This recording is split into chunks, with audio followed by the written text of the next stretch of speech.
There we go.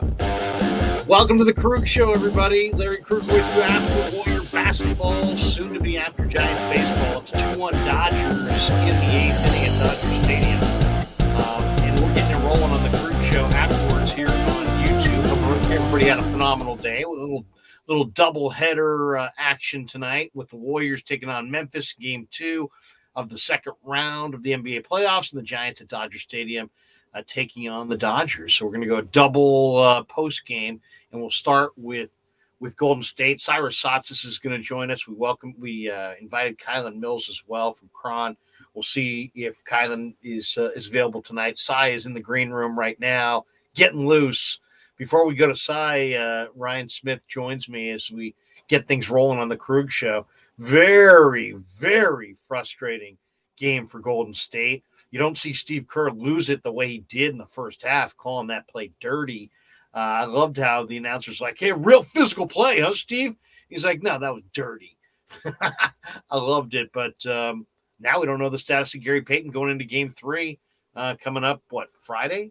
Or Saturday? I think it's safe to say he's out for the series at least.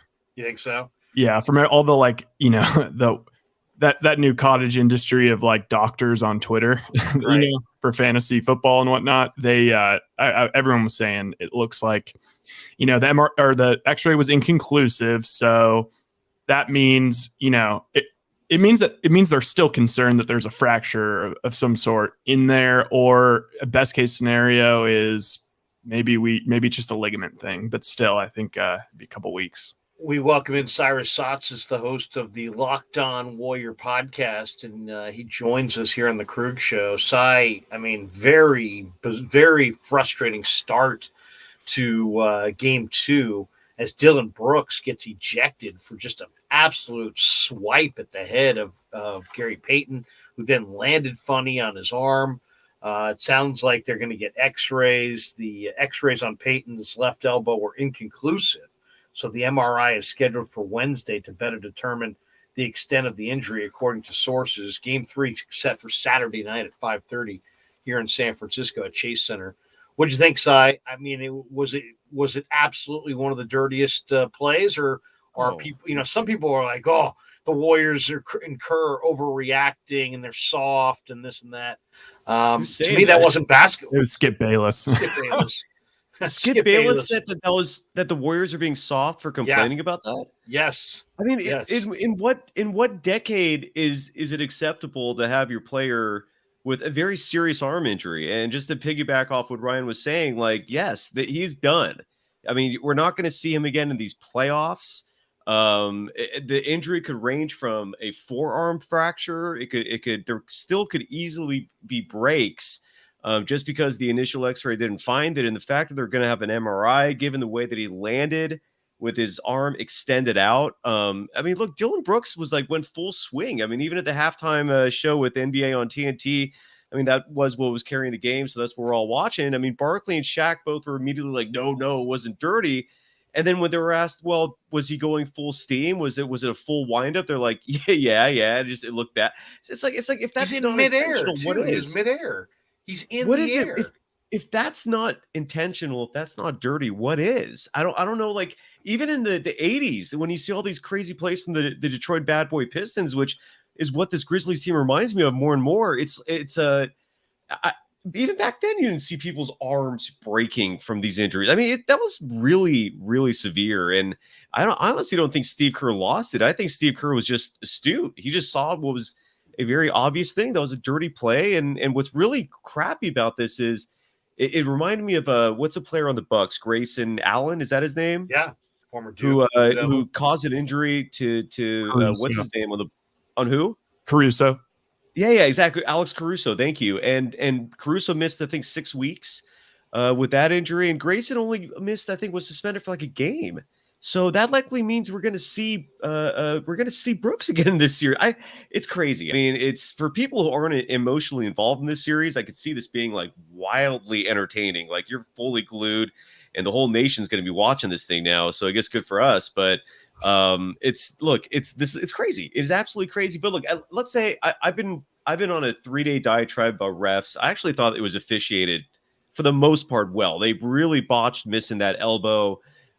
Or whatever it was to Draymond Green that caused him to get the stitches. I mean, they did not even call a foul on that play. Hopefully, retroactively, they'll issue a flagrant one for that because that was a foul. And but the refs for the most part, for a Scott Foster led crew was surprisingly, I thought, efficient and balanced. I think that's mostly what you're looking for. I mean, the bias side of me says, yeah, they still got screwed over. I mean, the Warriors got fouled with 2 minutes to play in the fourth quarter, and they're taking it out because they weren't even in the bonus yet. So, I mean, there were still like things that, leave your head scratching, but this was not egregious like the previous few games I've seen. But look, Klay Thompson, he's got to play better, man. He's got to play better. 2 for 12 from beyond the arc. That's horrible. That's just not good. And, Klay just had a rough time. He was missing open really looks. Rough night. Wide open looks. And he airballed his last 3, I think. Was it blocked? Was that last one? It might have been tipped. I didn't see that. I didn't see it tipped. Maybe it was, so. But he's airballing that shot at the end? I thought that had to be tipped. I think his legs were shot. I mean, his shot, none of his threes were really close. He was hitting the front of the rim. I mean, it was just not a good look, man. And he was out there for 41 minutes and to only have 12 points in 41 minutes. I mean, I loved angry Andrew Wiggins. I mean, he was aggressive out there. Yeah, he Draymond was, had a solid 32, 10 rebounds, 7 assists, 6 points, almost like a typical Dre night, but it wasn't enough. It's crazy. I'm really curious to see what happens in game 3. I'm curious to see if the Warriors can keep their emotions in check. Because Dillon Brooks is going to come back in this series, and I don't know how that's going to play out. What do you guys think? I mean, well, Rye, what do you think? I mean, to me, he Brooks wound up on Peyton, and Peyton was in the air. And it was an incredibly reckless play. To me, it seems like the NBA should be very punitive on any intentional contact of a player that's in the air, because you're talking about paralysis. You're talking about very serious injuries. You can't defend yourself in the middle of the air. What was your perspective? Danny Green on Klay Thompson, like that? Hate that.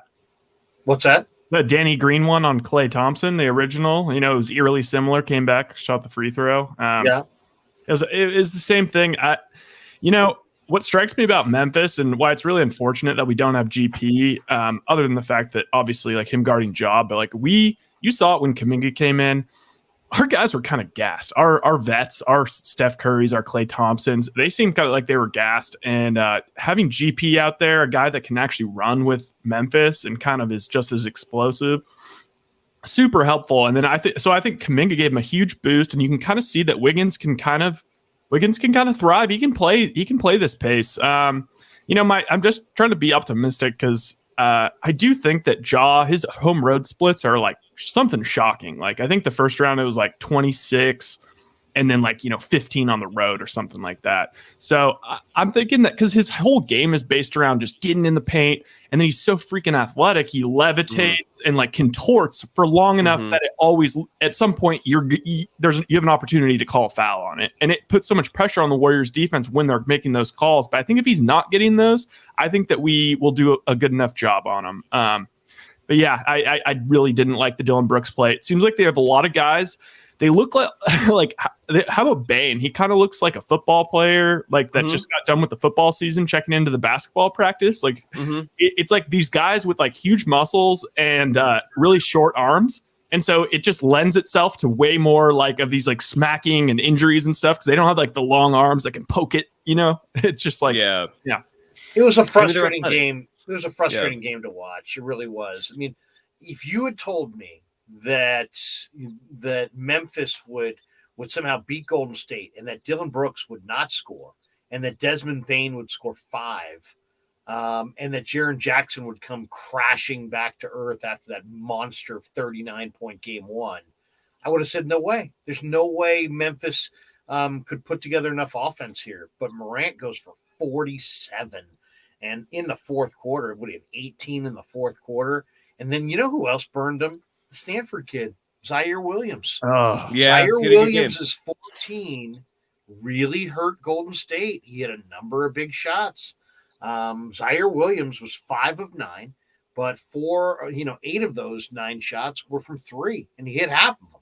So he was 50% from beyond the arc, and he wound up with 14 points in 28 minutes. And that's where their offense came from. I mean, Jackson came back to earth.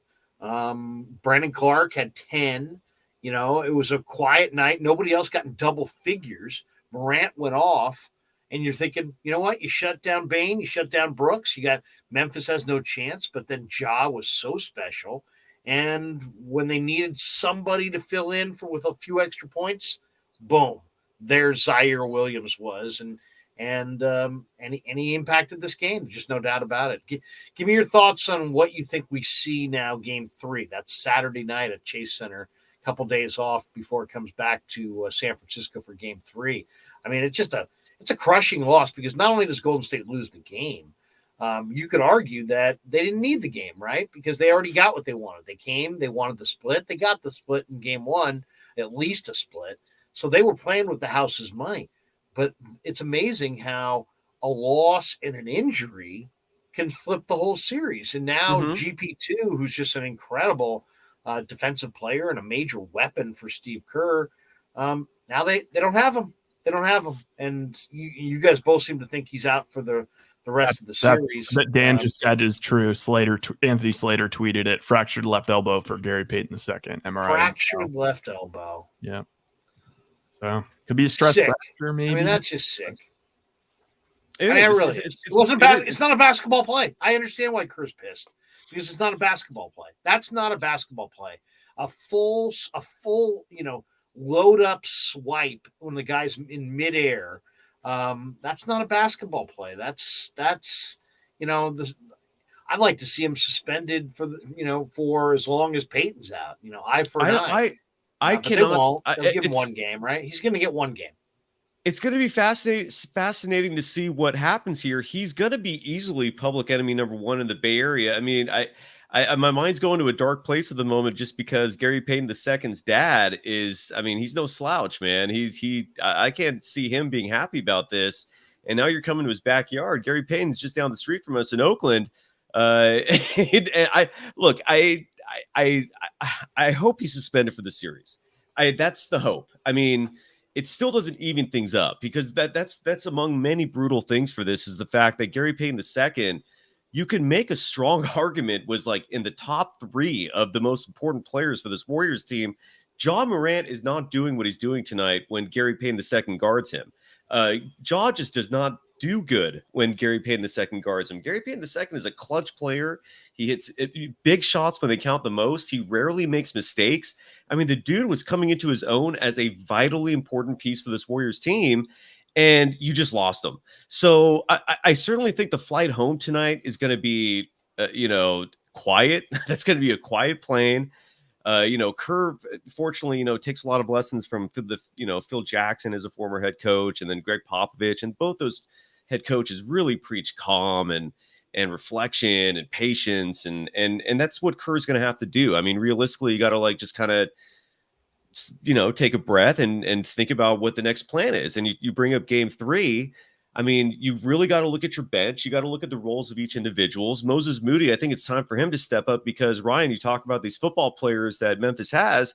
We have a couple of our own. Moses Moody's one of them. He's a big athletic player. It's time to give Jonathan Kuminga more minutes. I'm still in just confused. I'm baffled, perplexed over why Bielitsa has just completely played himself out of the rotation. Still waiting for an answer for that one. It's been like a week now. I got to jump into one of these press conferences and just ask. I sometimes I just have to do that. It's just I'm really lucky to be in a position where I can.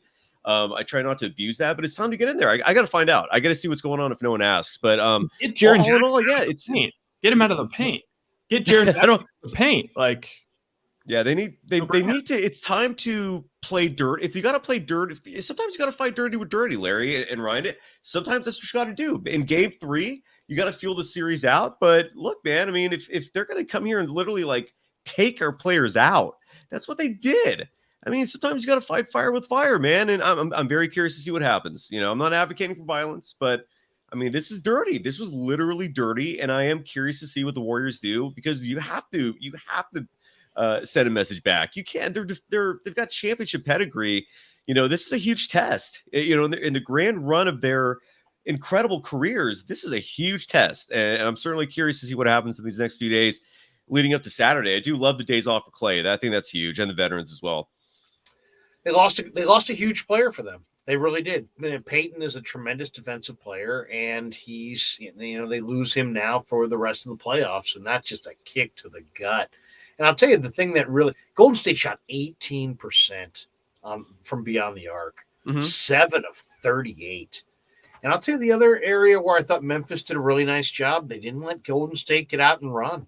So I thought Memphis was really good in transition defense. If you look at those fast break points, I mean, Golden State held their own in the glass, held their own in the paint. Again, it wasn't like they're the smaller team, but they didn't have a problem there. Where they had a problem was they couldn't make a three.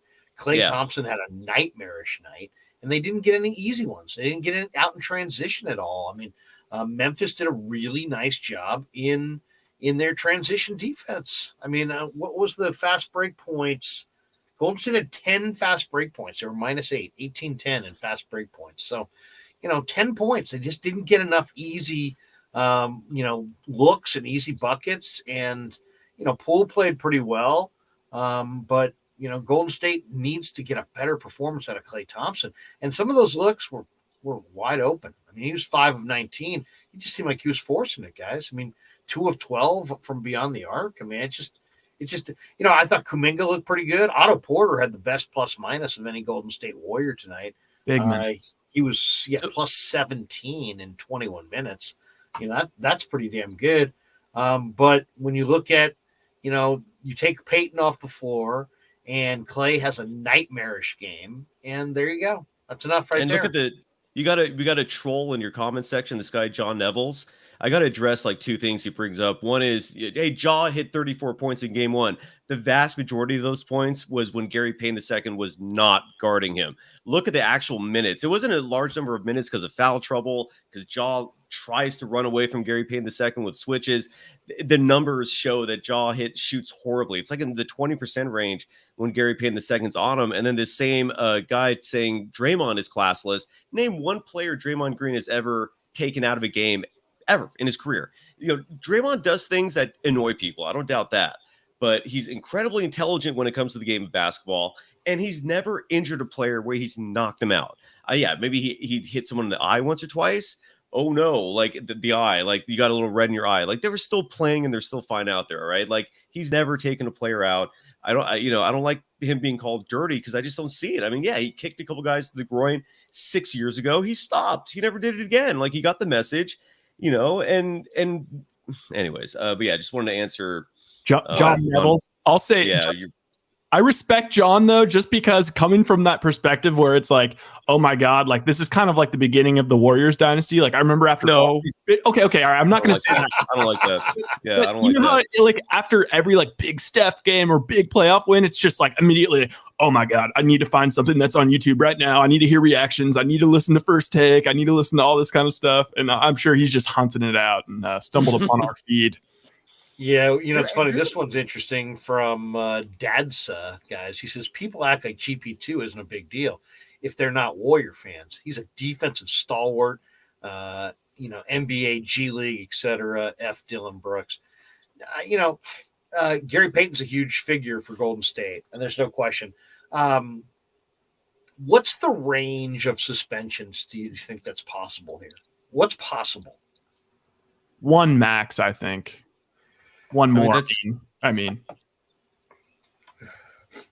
sorry, I'm looking that up. That's a great question. Well, could he get a 4 or 5 game suspension? I mean, here's the thing: doesn't the NBA want to set a precedent for how how they try to eradicate this kind of behavior. I mean, there's a lot of, I mean, Gary Payton doesn't move the needle. Now it hurts the Warriors, but it doesn't hurt the league necessarily unless the Warriors go home. I don't know if you guys noticed, but game 1 of Warriors Grizzlies was like the highest rated playoff game in the second round in years. And why is that? Because Golden State is the it team in the NBA, led by Steph Curry and Draymond Green, Klay Thompson, and others. They're the it team. They're the team that everybody wants to see. They're the team that moves the needle for the league. I'm kind of wondering, from your guys' perspective, is Memphis the next it team? Are they the next team that is going to be the team that everybody tunes in for? If you had to say the Warriors are the it team in the NBA right now, who's the next? Who's the next it team in the league? Who's the next team that's gonna bring in the masses and they're gonna be record-setting TV ratings? Well, Giannis is the next like LeBron. I mean, it's just for some reason he's Bucks, unmarketable. the Bucks, the next, but the Bucks are not like a super pop. But then again, I mean, look, the Warriors were like a joke of a franchise before Steph and crew came in. So I guess anything's possible. But I mean, Giannis is the next LeBron. I mean, he's the best player in the NBA. I have a hard time listening to someone say otherwise, just because between the metrics and his impact, every single minute he's on the floor, I just don't understand how you can argue against that. But at the same time, the Bucks don't have like the depth, the strength in numbers that the Warriors had. In those early days, you had the Leandro Barbosas who were really likable, like even Maurice Spates for some reason, like people liked him. He was just, goofy, Sean Livingston's and so forth. Like the Bucks aren't deep like that. They got like, I guess Lopez is, kind of marketable and likable, but I don't know. By the way, I'm looking at Minnesota maybe with Edwards and Cat. Maybe. I mean, the Celtics are a possibility. With Booker and Ayton. Well, the Phoenix, if this, I mean, I'm telling you, man, this GP2 injury is bugging me. I'm glad I'm not hosting Locked On Warriors right now because I don't know how I'd approach hosting a show like this. Like, can you swear on Locked On? No. I mean, I can't technically, but those, tonight you would have those YouTube dollars, but I'm looking at suspensions. I don't think Dylan Brooks is going to miss much. I really don't. It's going to be like maybe a game, maybe not even a game. It's kind of crazy, man. He might show up. You really don't think you get even a game suspension for that? You took out a guy midair. It'd be playing the results a little bit. I think they would maybe argue just the fact that like once the injury comes out that he has a fractured elbow, like everyone's going to start, lobbying for that. But I mean, Tom Pierce guys on the chat says Shaq just said that Dylan Brooks broke the reckless code. And yes. Barkley said no, he didn't. How could that? How could you? First of all, wait a second. The guy's midair, and you wound up on him, and you cracked him in the side of the head. I mean, he could have had him. He could have had a neck issue. He went to the ground and hurt his elbow, fractured his elbow. But I mean, that could have been even more serious. I mean, he literally went full swing forearm to the head. Right? Am I missing something here? If that's not reckless, Chuck? I'd love to know what is, right?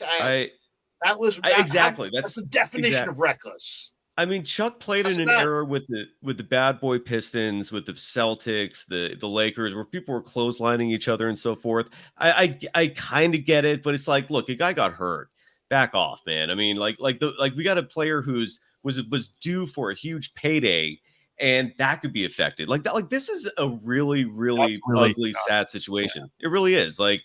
And it's ridiculous to sit here and say he's always had this weird Warriors bias. 1 minute I think it's a bit, then the next minute I think it's genuine. I can never figure out for sure what's going on with him and the Warriors. I know he loves the Suns, but I don't know if that's plays a part in it. I think it's just like he loves teams that run a traditional either a pick and roll offense or running plays through the post with the big man. He really likes that. That's his style of play that he loves, and the Warriors are just not that at all. And I don't know if that's what the reason for it, but you're right. That's ridiculous, Chuck. I mean, dude, shame on you, man. Like Gary Payton II right now is probably in immense pain, just with a million thoughts in his head. He was going from thinking about a world championship to a big payday, hopefully with the Warriors, because that would have been a possibility. And now who knows, man? I mean, Lacob's such a good guy. You saw the concern. on his face when the news first broke. I don't know if you saw that video clip when Bob Myers came out of the tunnel and gave Lacob the news, and Lacob was just kind of sitting there stunned. He cares, man. He gave Clay that max deal right after he blew his ACL. So hopefully, he'll still take care of Gary Payton II. But this is a shame. Yeah, people should not be making excuses for it. Like, that was just ugly. That was an ugly, deplorable play. 49er Minded says potential concussion on that play. I mean, think about if what Dylan Brooks did to Gary Payton with no helmet had been done to a quarterback in the NFL while he was wearing a helmet. You can't go full on wind up forearm to the head of an NFL quarterback. They're wearing a helmet. And they're wearing a helmet. This guy was not wearing a helmet, and he was in midair. And he went full swipe. And it wasn't like Peyton had any way to brace for it or prepare for it. He never saw it. Brooks had no chance at the ball either. If you watch it, he had not even the tiniest bit of chance. It's like, yeah. Go ahead. Sorry, I'm sorry. Go ahead. I was going to say, do you ever see the Warriors, like when John Morant is about to load up and do his dunk? It's kind of like, all right, like, yeah, okay, have your dunk. Like, that's fine. We're not going to like do some reckless thing. We're just thinking immediately, okay, let's inbound this quickly and move down the court and whatever. But it's like, yeah, man, it just really sucks. I just hate when these teams, like, it's like the Warriors, you can't call them soft. They're tough as hell. They're resilient as hell. They're Michael Myers as hell. They never die. And that's where you show your toughness in basketball. And what really pisses me off is I just hate it when it becomes this muck up game where it's like, it's no longer about the basketball and like the purity of it all. Like, I want to see great basketball win games. I don't want to see some stupid, and then I don't believe it. Todd Jersey Architecture Inc. says could have paralyzed Gary Payton. Could have, in theory. And look, it was that's not a stretch. That is not a stretch. That's not being over dramatic. It was a full wind up on his head and neck area with no padding, no helmet, no anything, while he was in midair. I mean, that was a very, very dirty play. And to me, the fact that you're taking one of the Warriors' best players out for the season on that play, when there was nothing. The only thing that told you that was a basketball situation was the fact that there was in a basketball game. They had basketball uniforms. That's it. I'll say this. If we go out and play pickup ball in anywhere USA, and you try that on anybody, it's full-on freaking brawl. Full-on freaking brawl. There's no way. There's no way around that, right? Am I agree? It was such an ugly. It was such and it was such an ugly play. They weren't even showing the replay of it. Like, it was just it's such an ugly play. There's nothing visually aesthetically pleasing about that play. Larry, if you compare this to baseball, right, where you have like, a lot of tension and altercation sometimes when pitchers hit batters.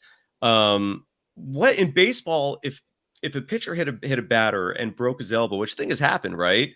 What's the retribution there? Like, what happens? What's the comeback? There would be no suspension unless they deemed it intentional. This was obviously intentional. But I'm talking about the other team. What's the other team going to do for payback?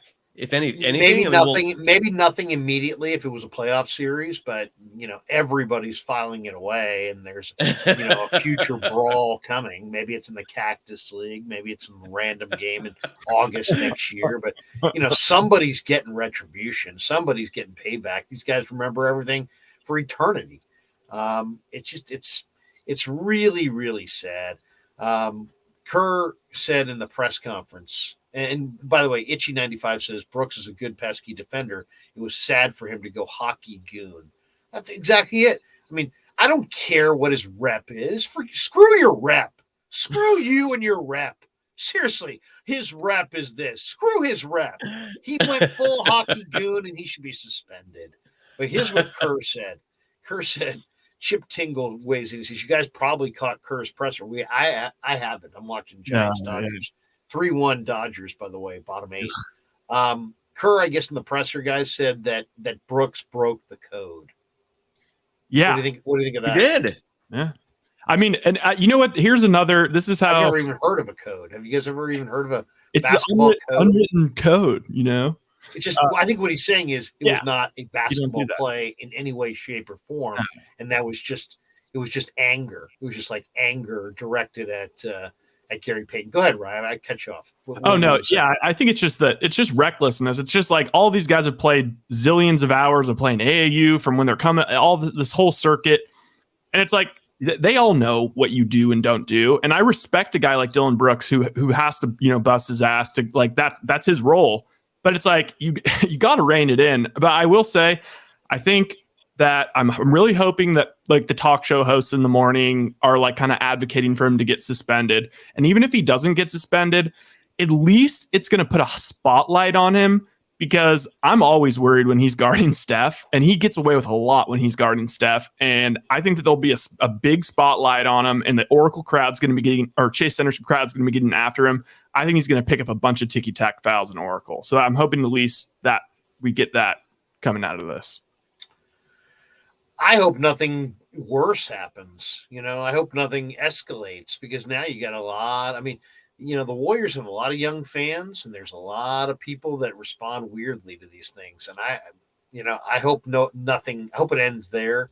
But I wonder what we'll see as far as retribution. I hope the league takes a serious swipe at Dylan Brooks and his pocketbook and his. I hope he gets the rest of this series, because otherwise now I think you're creating a dangerous situation, because now you're coming back into San Francisco, all the Warrior fans, where their team's been damaged. You got a lot of people who are going to enter the arena Saturday night at 5:30 angry, and wanting some form of retribution directed towards this player. And I don't want to see that retribution come from anybody that's not in uniform. And I don't even know. Personally, I'd like to not see Brooks in this series the rest of the way. I think that's probably the best solution to this. But, Sai, you make it sound like there's no chance of that, huh? No chance of what? I'm sorry. What do you... Of them taking him out for the entire series? No, I highly doubt it. Just because even with the Grayson Allen suspension, they weren't going to originally suspend him. I mean, he got the flagrant 2 in that game, and then that was going to be it. And there was such an uproar over the fact that Alex Caruso got injured on that play that the NBA just, I think, was pressured to do something about it, given how bad of a look it was. And that's what I'm guessing will happen here. I'm looking at precedent, and when it comes to a play like this, because ultimately I think the argument for Dylan Brooks is he's going to be like, you can't prove I intentionally did it. And you have to play in front of you, though. It's not like he was swiping at the I know. ball. Oh, believe me. It wasn't like Peyton was bringing the ball around where he brought the ball back and you swiped at it and you caught him in the head. No. He was in the air, didn't see you. You went full speed swipe to his head and neck area. Easily could have caused a paralysis situation. Not to mention he could have landed on his neck. By the way, there's a great hashtag being passed around right now that's starting to blow up, and the hashtag, and this is actually brilliant. The hashtag is "if it was Draymond Green," implying that what if it was Draymond Green who committed this foul instead of Dylan Brooks? Just imagine there's such a double standard against him. It was just a day ago. He'd be in a jail cell in Memphis right now. He might be in a jail cell in Memphis right now. Maybe.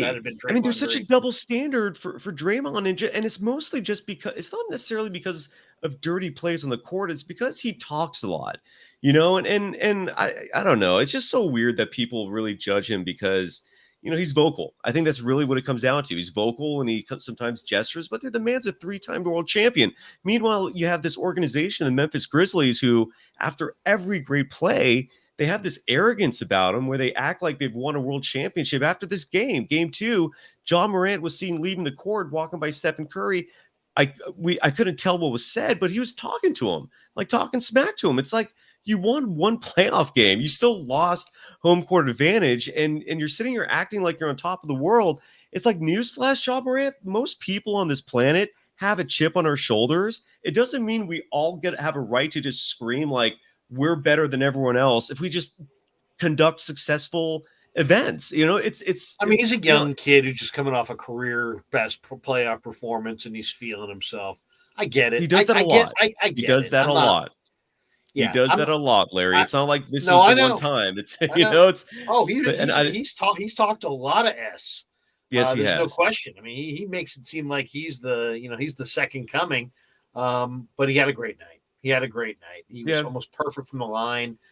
15 of 31 from the field, 5 of 12 from beyond the arc. Golden State just basically said, "Hey, Ja, there you go. Take your threes." I don't think I would give him. I would encourage him to take threes instead of putting it on the deck, and I'd give him enough room to hoist.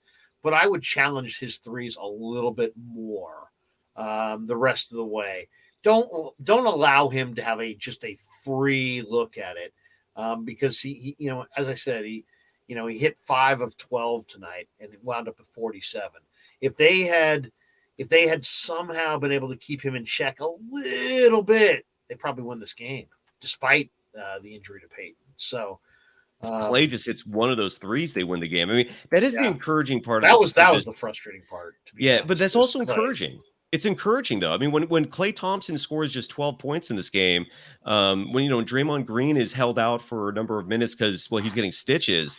Kuminga is going to start seeing more minutes. But the point is, the Warriors could have easily won this game, and they really did give it away in a lot of regards. I mean, they were leading for most of that fourth quarter. There isn't a lot of encouragement here that they could still win this series and win the whole thing, but they're going to have to figure out who's going to step up and replace Gary Payton II. That's just the reality the Warriors now find themselves in. And if they can, if it's a combination of, let's say, like Andrew Wiggins, Moses Moody, I think it's his time now. I'm a little surprised he hasn't seen minutes yet. I'm surprised Damian Lee saw minutes tonight. I don't know if I agree with that or not. That was a bit of a head scratcher. I understand he's a veteran and Kerr loves him, but I don't at this point. Why is Bielitsa not playing? Why is Moody not playing? And I hope they start seeing their minutes because people are going to have to step up. Otto Porter Jr., who had a great game tonight, I thought. He was plus 17. He led the team in plus minus. He led the team. We're second on the team in rebounding with 9. He's got to step up too. Like he's really as good as he's been playing. I think they need more. I think they need him to hit those threes because that's the one part of his game that they were counting on that we're not seeing in the postseason so far. It's him actually hitting 3-pointers. So if he does that, they can still win the whole thing. Let's not forget that. All right. It was guys. I mean, I think it's, obviously a lot of our conversation has been about Brooks and Peyton and our anger towards Brooks making that play. But let's be honest here, guys. The Warriors, that was their worst shooting night of the playoffs thus far, without a doubt. And, to shoot 7 of 38 on threes. And I don't have the final numbers on this, but this was put up on Twitter with about 5 minutes to play. The Warriors at that point, they took 38 threes, right, tonight. At that point, they had taken 30. They had taken 14 contested threes and made 1. But even the more alarming number, they had taken 16 uncontested threes and only made 4. That's right there where this game was lost. We can talk about Brooks and we can talk about Peyton and we can talk about all kinds of factors. But 4 of 16 with 5 minutes to play on uncontested threes. Yeah, that was Clay was most of that. He was Clay was the vast majority of that. He was 2 for 12 from 3 for the game. So, I mean, that's what percent is that? Like 12? That's bad. Whatever that is, that's really bad. He was most of that, and it's hard to be mad at him. And I'm not mad at him, but he's a huge part. I mean, he's got to step up. I mean, the Splash Brothers. I mean, Jordan Poole did his part, man. He was playing some big time minutes defensively, especially. I mean, he was matched up with Ja for better or worse. I mean, Ja did again have his monster night, but Jordan Poole scored 20 points. He had 5 assists and 3 rebounds, and he had a good night. But I thought he was good. Here's the question. Here's the question I would have for you guys. They don't have Peyton. They're not going to have Peyton. What do you guys think of putting Kuminga on Ja? Kuminga has unbelievable size and length and athleticism. And he has the body control, I think, to stay with a smaller, quicker guy. Now, he's not Peyton. He doesn't have Peyton's defensive chops. He doesn't have Peyton's, quickness. He's probably going to go for more ball fakes, and he's easier to fool, and he's not quite the defensive menace that GP2 is. But look at Kuminga. Look what he actually is. He's 6'7", 6'8". He's got length that plays like 6'9", 6'10". He could snuff out a Ja Morant. He absolutely could. If he stepped up his defensive intensity and drew that assignment, I think he could wear Morant down with his length and his athleticism and his size. They got to find some – they can't – to me, it's not accidental that Gary Payton played 3 minutes and Morant had 47. All right? Those things are absolutely, in my mind, totally related. Peyton played 3 minutes. Morant had 47. So you look at that team and you say, well, what can you do? You don't have Peyton. So what can you do to somehow bother Morant? And to me, when I look down that list of guys, Porter, no. Toscano Anderson, I think is a little bit too much of a guy. I don't think he has the body control to not just foul out. Looney, can I come back at you with an idea? Lee, no. Poole, Bielitsa, Moody. To me, it's Kuminga. Go ahead. I think you're on the right track with Kuminga, but I would put Kuminga on Jaren Jackson and have Draymond cover Ja. I think that's really, look, the approach for Ja Morant has been the same approach you have for Giannis Antetokounmpo, which is stay in front, and LeBron James, stay in front of him, don't let him attack the paint, and force him to take tougher shots, right? That's all you can do. And Draymond Green can do that. Draymond Green was guarding Jaren Jackson a lot tonight. Draymond, I feel like, was kind of wasted defensively. I know he's staying back for rebounds, and he led the team tonight in rebounds, I think, with 10. But at this point, with Gary Payne II out, Draymond is your guy. And there's another wild card here, too, we haven't even talked about yet. And this is a player that now has to step up. I think it is. And that's, don't say it. Ryan, I am the old man. You want to old guess man it? Rivers. Oh no! I was gonna guess. I was gonna say Iguodala. Shocking Iguodala. Oh, that is who you're gonna say. Yeah, old man Rivers, man. Yeah, he has to step in and be Tom Berenger in Major League and call for the home run and bunt it in, dude. They have to. Because he does give them length. They're in trouble if leaning on Iguodala. Maybe it depends. He's only a year older than LeBron, man. He does take care of his body. It's breaking down clearly, but when he plays, don't forget that monster dunk in the Nuggets series. He has his moments. His neck thing's bugging him, and hopefully he's going to be okay. But I think they need him now.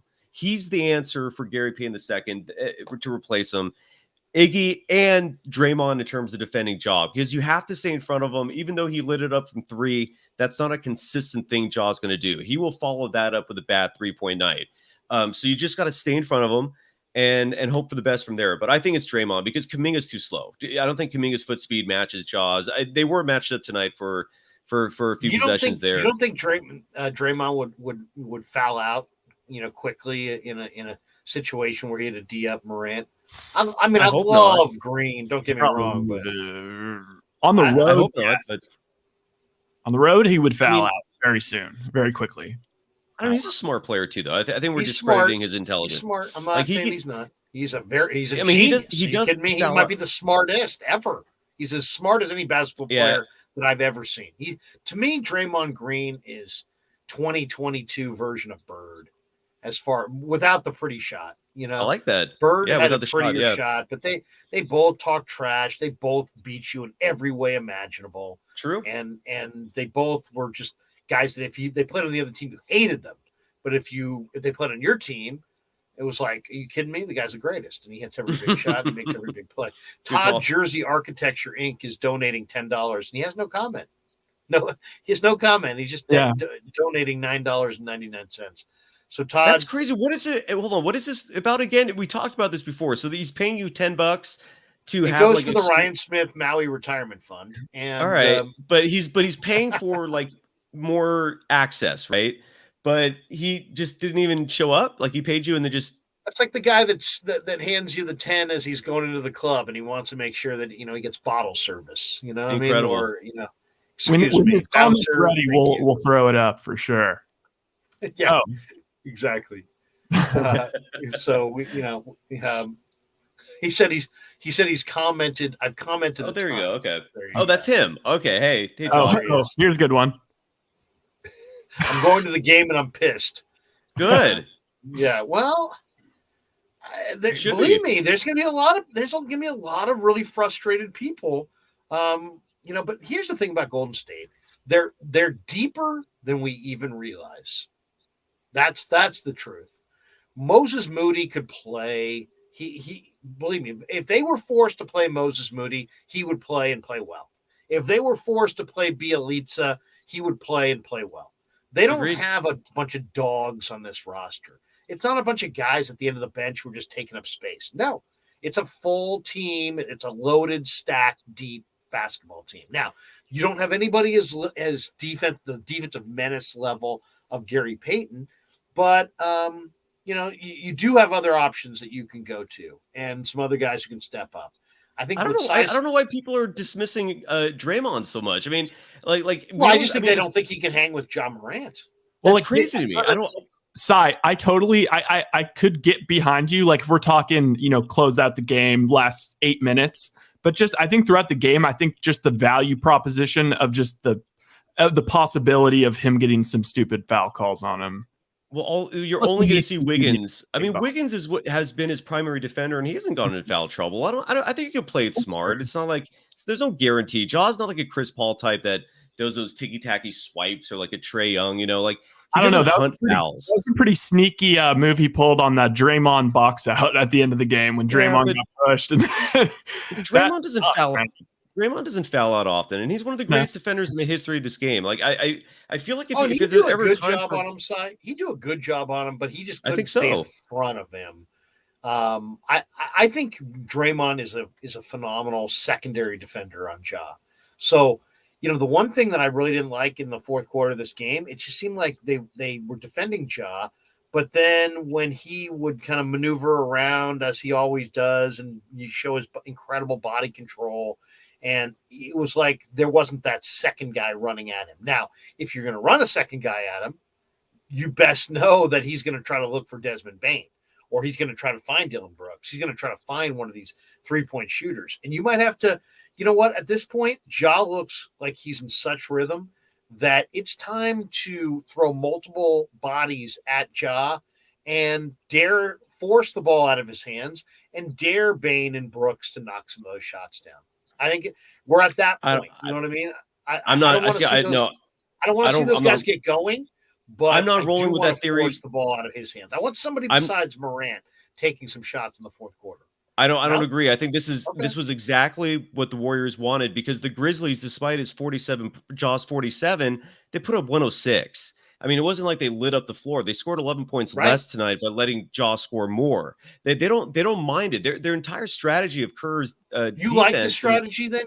Let Ja just go off as long as Bane and Brooks are not part of the mix. Is that what because Ja cannot sustain night after night a hot 3-point shooting night. Going 5 for 12 for him, that's an anomaly. That's not the norm. And look, I'm positive he won't do that again. Like I would bet my chips that John Morant will not repeat this kind of shooting night.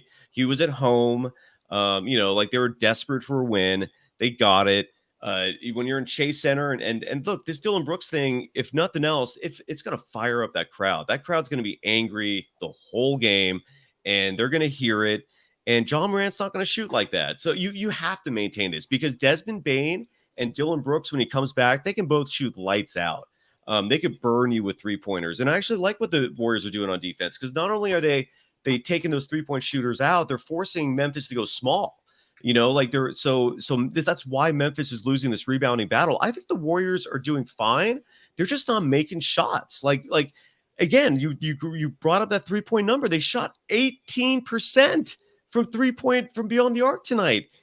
Just make 2 more of them and you win this game. It just sucks that happened. And I'm sure that Gary Payton, the second injury, took a toll on him, but no, I thought they're doing fine. I think they're actually doing great in this series. They still got a split. It was greedy to want a sweep. It was possible, which is encouraging, but it's a little greedy. I think they're fine. It's not the loss. It's the loss of GP2. Yes, the but loss is nothing. I expected Memphis to win this game. Most of you guys probably did as well. I thought Memphis would get a game. I liked Warriors in 5. This was the game that Memphis was going to get. Then the Warriors were going to win game 3. Warriors are going to win game 4. And then I think Golden State at that point would have broken them down and they would put them away in that game 5. And if they didn't put them away in game 5, they put them away in game 6 back here at Chase. So I like the Warriors in 5, and I thought maybe there was a chance at 6. But it's the GP2 loss that's brutal. He's in your starting lineup. He's a key figure in this series. Whether Kerr forgot about him a bunch of times this year or not is immaterial at this point. He's your starter. So now who starts for GP2 Saturday night? Who do you want in there? Jordan Poole. It's time to bring the pool party back and just beat him with offense, just blow him out of the water. Remember, the Grizzlies, it's important to note, they don't have a great defense. They're successful right now because of hustle. It's not because of talent. Like the Warriors are attacking the paint and scoring a lot. It's just they're getting a lot of open 3-point looks. It's just, I mean, dude, that Klay Thompson 2 for 12, that is brutal. That is brutal, man. That's 10 missed threes, 18% from beyond the arc. That is brutal. I'm looking at the other poor shooters. Andrew Wiggins, every time he threw up a 3, he clanked. He was 1 for 7. Stephen Curry, who, like, I mean, how many threes did you see him throw up that you thought for certain was going to go in? He only went 3 for 11 from 3. I think there was a lot of massive anomalies here from the shooting perspective, where Gary Payton II or no Gary Payton II, I'm optimistic they can survive this. They're deep enough to withhold it. But damn, does it suck? Of course it sucks. I mean, I'm annoyed as all hell. And the series went from being like an absolute sure thing with him to now being, this is sketchy. Like, this is a little sketchy and this is a huge test. So, well, you broke it down really good there, Si. I mean, Wiggins, Curry, and Klay combined 6 of 30 from beyond the arc. 6 of 30 for Wiggins, Curry, and Thompson. So we can talk about the other factors. 7 total. What's that, right? The whole roster had 7 total. That was Steph Curry's line tonight for his over-under threes was 6. The whole team had 7. The Grizzlies had 14. And that is wild. Let me know if you kind of feel me on this. Watching Klay, Klay had not a very good game last game even, but he had the clutch shot down the stretch. And then seeing him today, it was almost like when I'm like going and hitting at the driving range, and it's like all of a sudden I'm like, oh my God, I think I have like 1 or 2 good hits, and I'm like, oh, I've got it. I finally figured it out. It's all coming into place. And that was Klay's, like, those clutch shots at the end.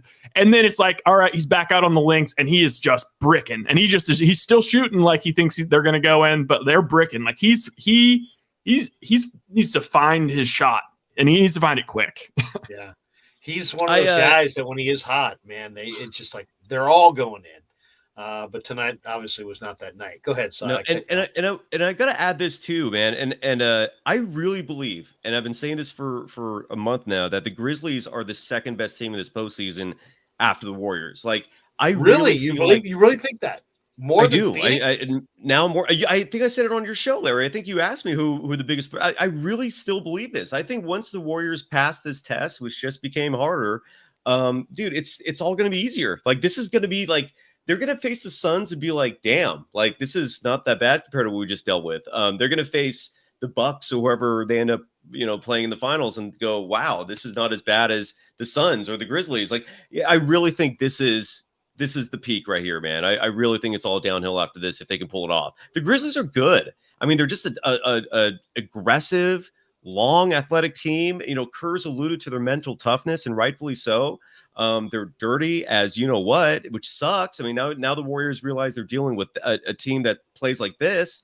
But so are the 80s Pistons. That's really who this team reminds me of. They're just a dirty, nasty, will win at all costs type team, and we're brash and arrogant, and they really ring. And Larry, you're old enough, man. Do you remember that bad team? Boys, like the bad boys. Yeah, they like Jaws, like the Isaiah, man. I really do see resemblance there. Dylan Brooks or I don't know who the Rodman is. It could be Dylan Brooks, I guess, or one of these guys. But they got the Lambeer types, just the people just who just aren't just are dirty but they win. They muck up the game a little bit.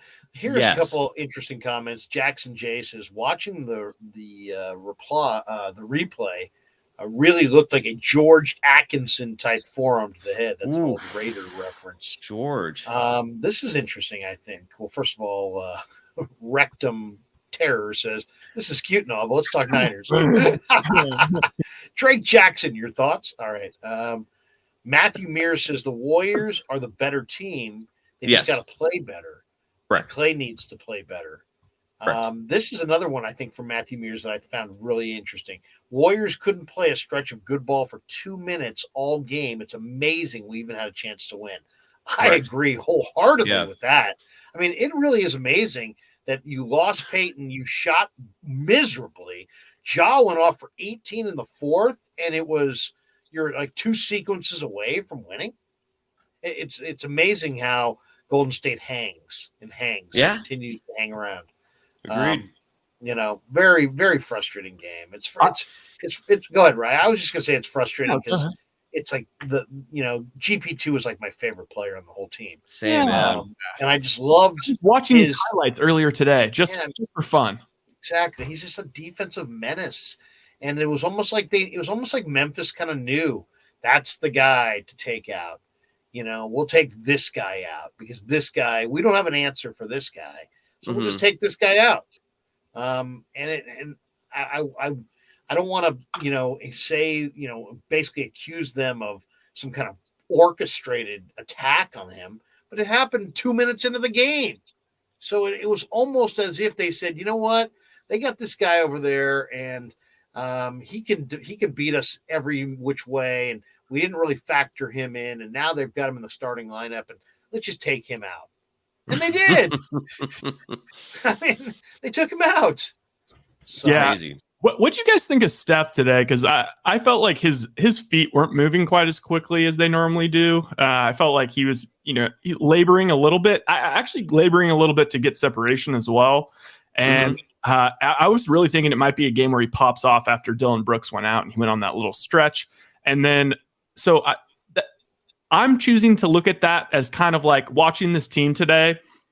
I kind of felt like this was almost like they sort of were almost willing to give this one up. Like they weren't obviously, like they knew that the Grizzlies were going full out and whatever. And so I think that they kind of, it just so happened that they're such a good team and they just hung around and then all of a sudden they were in the game at the end. But I'm fully expecting, I would actually be surprised if the Warriors don't win both these games at home by double digits. Jackson Jace is box and one. What do you guys think? Go box and one? No, you can't. You can't. The box and one worked with Denver because they don't have a lot of good shooters. If you do the box and one with the Grizzlies, forget it. You're going to have open 3-point shooters all day, and they're going to burn you. It just wouldn't work. It's a nice thought, but you're unfortunately, if you zone it up with this Grizzlies team, they're just going to find open guys everywhere and destroy you. You have to man up. When somebody in the chat says "good idea, Larry," there's a good chance that chat is gonna get brought to the surface. Jackson J says, "Jock and jump, head even with the rim." Kuminga is a good idea, Larry. Did you see how he thought that was a good idea? It's just the footwork. Kuminga I don't think can keep up. And that's that way. If you said, I want him in the game. You say anything, good idea, Larry. I mean, I want 20. You're going to get that's fair. You're getting that's right fair. to the That's top fair. of the list. Good idea, Larry. I'm sorry. I take it back. Thank you. Totally right. I don't know. Here's the question. Will Golden State seek retribution? Should they, or should they? And if they did, how do you want to do it? You're going to take somebody that you're not going to use off the bench? GTA, baby. JTA is the enforcer. Is it JTA time? Oakland, dude, he's Oakland Braves, man. I mean, JTA, I like that, Ryan. I do. What do you want? You want JTA to run into Desmond Bain? I what retribution do you want? What's going to make Warrior fans happy?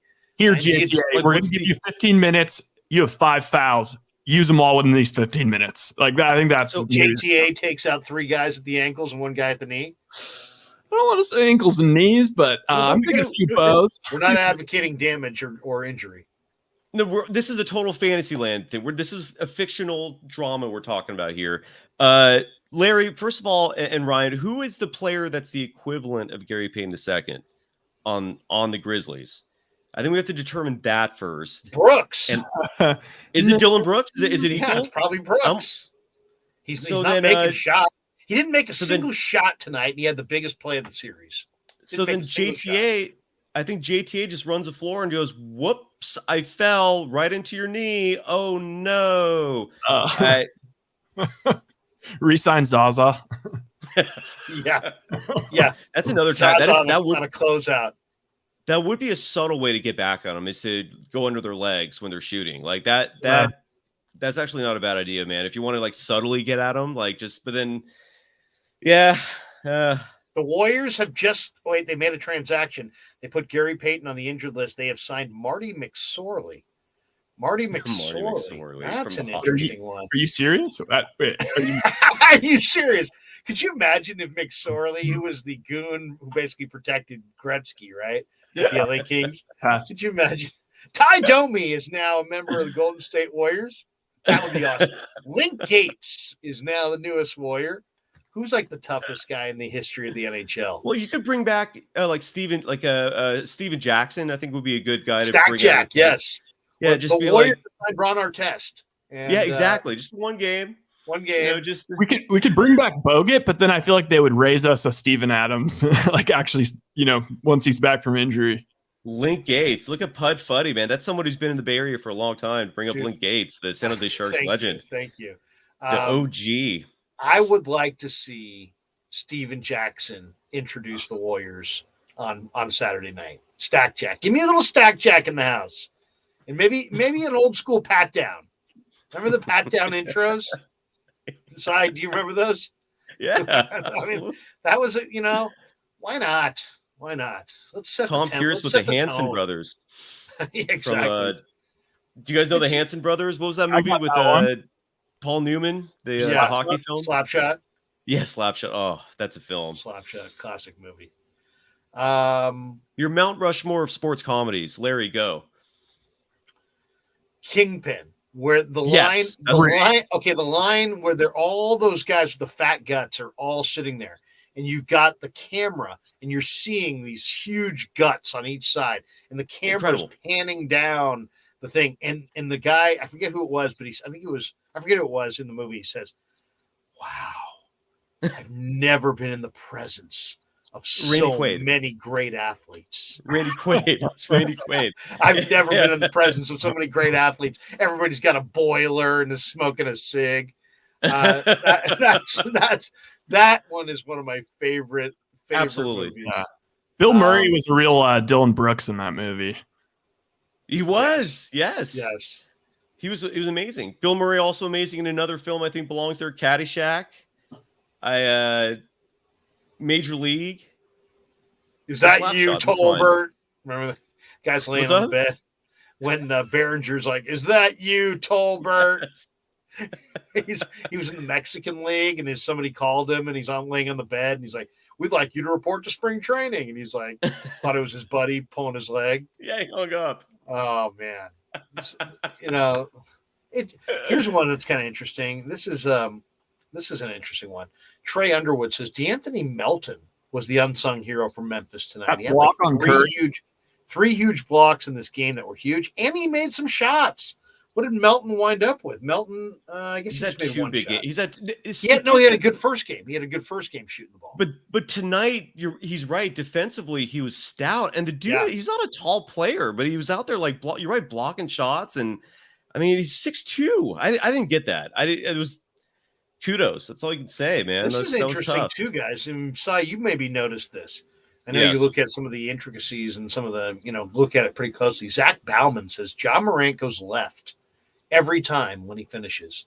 Not every time, but it's not every time, but man, an awful lot. Yeah. It is an awful lot. Well, Ryan described it best. The dude just he can contort himself in midair and switch hands super fast. And that's why I like Draymond, because Draymond has a 7'1" wingspan that's really underrated. Like, people never talk about the length of his arms. That's what makes up for his lack of height.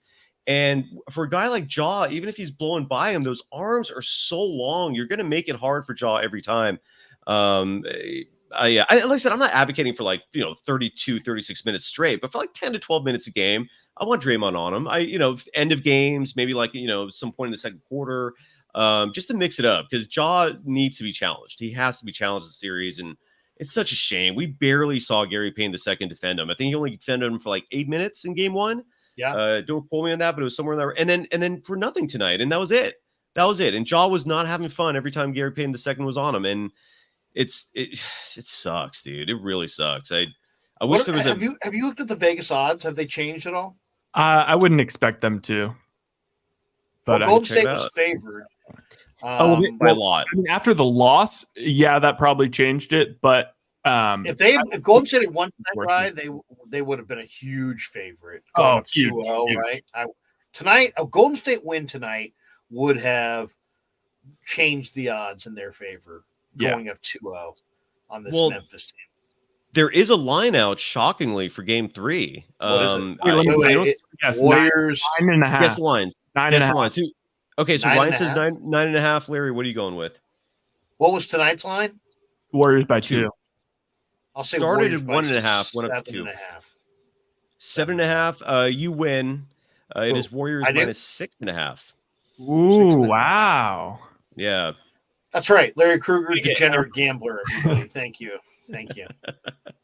Nobody can pick a line like this guy can pick a line and miss on it like I can. So weird how there's 2 interesting series in this second round and then 2 just duds. Like, I don't think anyone cares about the Heat or Sixers. Suns Mavericks, like a foregone conclusion pretty much. Like when those games come on and they seem to fall on the same days, it's just like who cares, right? And then you have days like today, you have these 2 amazing series, man. That's likely going to determine who the finalists are in the NBA Finals, and it's just wow. So we only have you for a few more minutes, I would imagine, right? Because you probably got to get on, but with your night. But you just brought up something. Why don't we talk about some of these other NBA series before? Yeah. Because we'll switch gears and talk about the Giants. By the way, lost to the Dodgers. 3-1 was the final. Giants outdid the Dodgers 6-5, but still wound up losing 3-1. No offense. You wore the Dodgers hat, dude. You wore the Dodgers hat the other day. No, seriously, I wore the Dodgers hat on the Hooked On or the Locked On podcast. Have you done that? I was talking to Mitch Jurisich today, and I mentioned that you were working for Locked On, and he's like, yes, that's very similar to Hooked On Golf. I may have to make a few phone calls. I'm like, Hooked On, Mitch, Locked On. You're right, Mitch. Sonics. Exactly. Well, those guys are great guys. Great guys. Oh, awesome. Love them. What do you make of some of these other series? Let's hit on Bucks Celtics. Tatum made KD and those guys look like, trash in that first round. And then Giannis just showed that, he's operating on a different level right now, even without Chris Middleton. The Bucks took game 1 and tonight, what happened in tonight's game 2? Did Boston come back? It was a sizable. They kept him at bay. They got up like 15-20 and kept him there the whole game. Yeah, so 1-1 going back to Milwaukee for game 3. How do you guys look at that series? What did you think? To me, I thought Giannis was impressive in game 1. I didn't see tonight's game. Go for it, Brian. I think it's going 7. I think we're headed for Boston to take 1 in Milwaukee, and I think it's all going to come down to 7. I mean, it just has to matter, right? That they don't have Middleton, it has to matter. And I don't know. I think that the Celtics, funny enough, everyone was saying, oh my God, like the Celtics, like, they screwed up by playing the Nets because they might lose in round 1. But in reality, maybe the Nets are just not that good, and they might have screwed up because it got them out of whack thinking that this was going to be easy, because they looked like they got punched in the mouth in game 1, and they didn't look like they were about that smoke. But then, they came back game 2 focused, and that's what I'm looking for our Warriors in game 3 as well. So yeah, I think Celtics win it. I'll say this about Boston. They got 30 tonight out of Jaylen Brown, but who's been an absolutely huge guy for Boston and a guy that you got to kind of account for? It's the former Tennessee Volunteer, Grant Williams. Grant Williams had 21. He had the best plus minus of anybody tonight, of any Celtic, at plus 22. Wow. And then what do you guys make of Sixers Heat? I mean, Bam Adebayo with no Embiid to start this series. Bam Adebayo is just kicking butt and taking names. I mean, and then Tyler Hero scored a bunch off the bench in that first game, and Miami's up 1-0. We talk nothing about the Heat, but the Heat looks like they're coming out of the East. They could easily come out of the East. It's really they are sneaky underrated. But they're. I mean, when you look at the pedigree, it is a lot like the Warriors, right? I mean, it took a while for people to remember the Warriors, and who they were and their system and so forth. So the Heat are in that. They're going to win that series. It's just a matter of whether it's going to be 4 or 5 games. I mean, not having Embiid, just is really just a death call for the Sixers. I mean, the crazy thing is Harden is done as a player. Like he's not going to get that last big deal. Yeah. He's lucky to just have even signed the player extension for next year. Like he wasn't going to do that. And so he's going to collect like a big fat $50+ million check next year. I think it's going to be almost 60 million, which is psychotic. And then that's it. And his career's over. He's fat. He's slow. The dude is washed. But going back to that Bucks Celtics series, I really see a lot of similarities there between the Bucks Celtics and Warriors Grizzlies. Like I really see a comparison between the Warriors and Bucks, like the two teams that have championship experience, who have been there. Both are now dealing with injuries. In the Bucks case, Chris Middleton, their second best player, and who knows where in the pecking order Gary Payton II is, but he's vitally important for them as well. Against like the younger, brash up and coming team that a lot of people are picking to win, even though for some reason nobody picked the Grizzlies, at least from ESPN, for what that's worth, which isn't much. But so it's, so I think the Bucks will win that series. Game 1 was enough for me. Look, in both cases, the road teams did what they needed to do. They got home court advantage. I mean, the Warriors still have home court advantage. And the one game they lost in Memphis was damn close. It's the worst part was easily losing Gary Payton II. But if you told me that, the Warriors, if we're in a time machine 5 days ago, and you told me the Warriors are going to come back home, they've split the season series, they split the first 2 games, the series, but they lose Gary Payton II for good. He's out for the rest of the playoffs. And they lost the second game by shooting 18% from 3. I'd be bummed about Gary Payton II, but I also would be thinking, we did what we had to do. We got the split, and Iguodala might be available for game 3. You got your one game, right? Mission accomplished. Mission accomplished. And, like right now they have it set up like, Larry, I love that you're picking 5. I still think it's going to go 6. I think the Warriors will win these 2 games at home. They're going to figure it out. These 3 days off are not going to help anyone more so than the Warriors right now. They're going to need these days off, man. Clay also had a sprained knee. Like he was banged up, which clearly that also was Brooks. I don't know if you guys rewatched that, but it was at the end of the game and Brooks like dove at his knees. At the very end of game 1, right? Yeah. Very end Clay was down for a little bit after that. Yeah. Hey, and last basketball question before we trade out Cyrus Saatsaz for Dan Cochimilio, who's and then we're going to talk about hair plugs. And we cannot leave Dan in the green room too long because he's drinking all of our top stash. He's from what I hear, he's drank everything in the green room, and he's like a rocker. He's starting to destroy things. You have someone waiting in your green room right now? Yeah, Danny Cochimilio is waiting in the green room. Well, okay. Well, real quick, first of all, but he's destroying things. He's destroying things. Herbal Heels has a great point. Why is Ryan the only one that's cool enough of us 3 to get the Twitter handle associated with their name? Like Larry, why are you and I just like name only? And Ryan gets the extra promotion so everyone can follow him on Twitter. Ryan needs that extra promotion. First of all, I need the extra promotion, but second of all, I keep forgetting to tell you this side. So when you enter the meeting, it gives you the option to type your name. That's all it is. You just type it in there. Ryan, how many followers do you have at RS? RS thousands, probably. Yeah, probably about maybe like they're all beautiful women. And he's stoked, man. He's rolling. How many followers? I want to know. I'd say probably like 295. I'll look 295. What about Cyrus Saatsaz?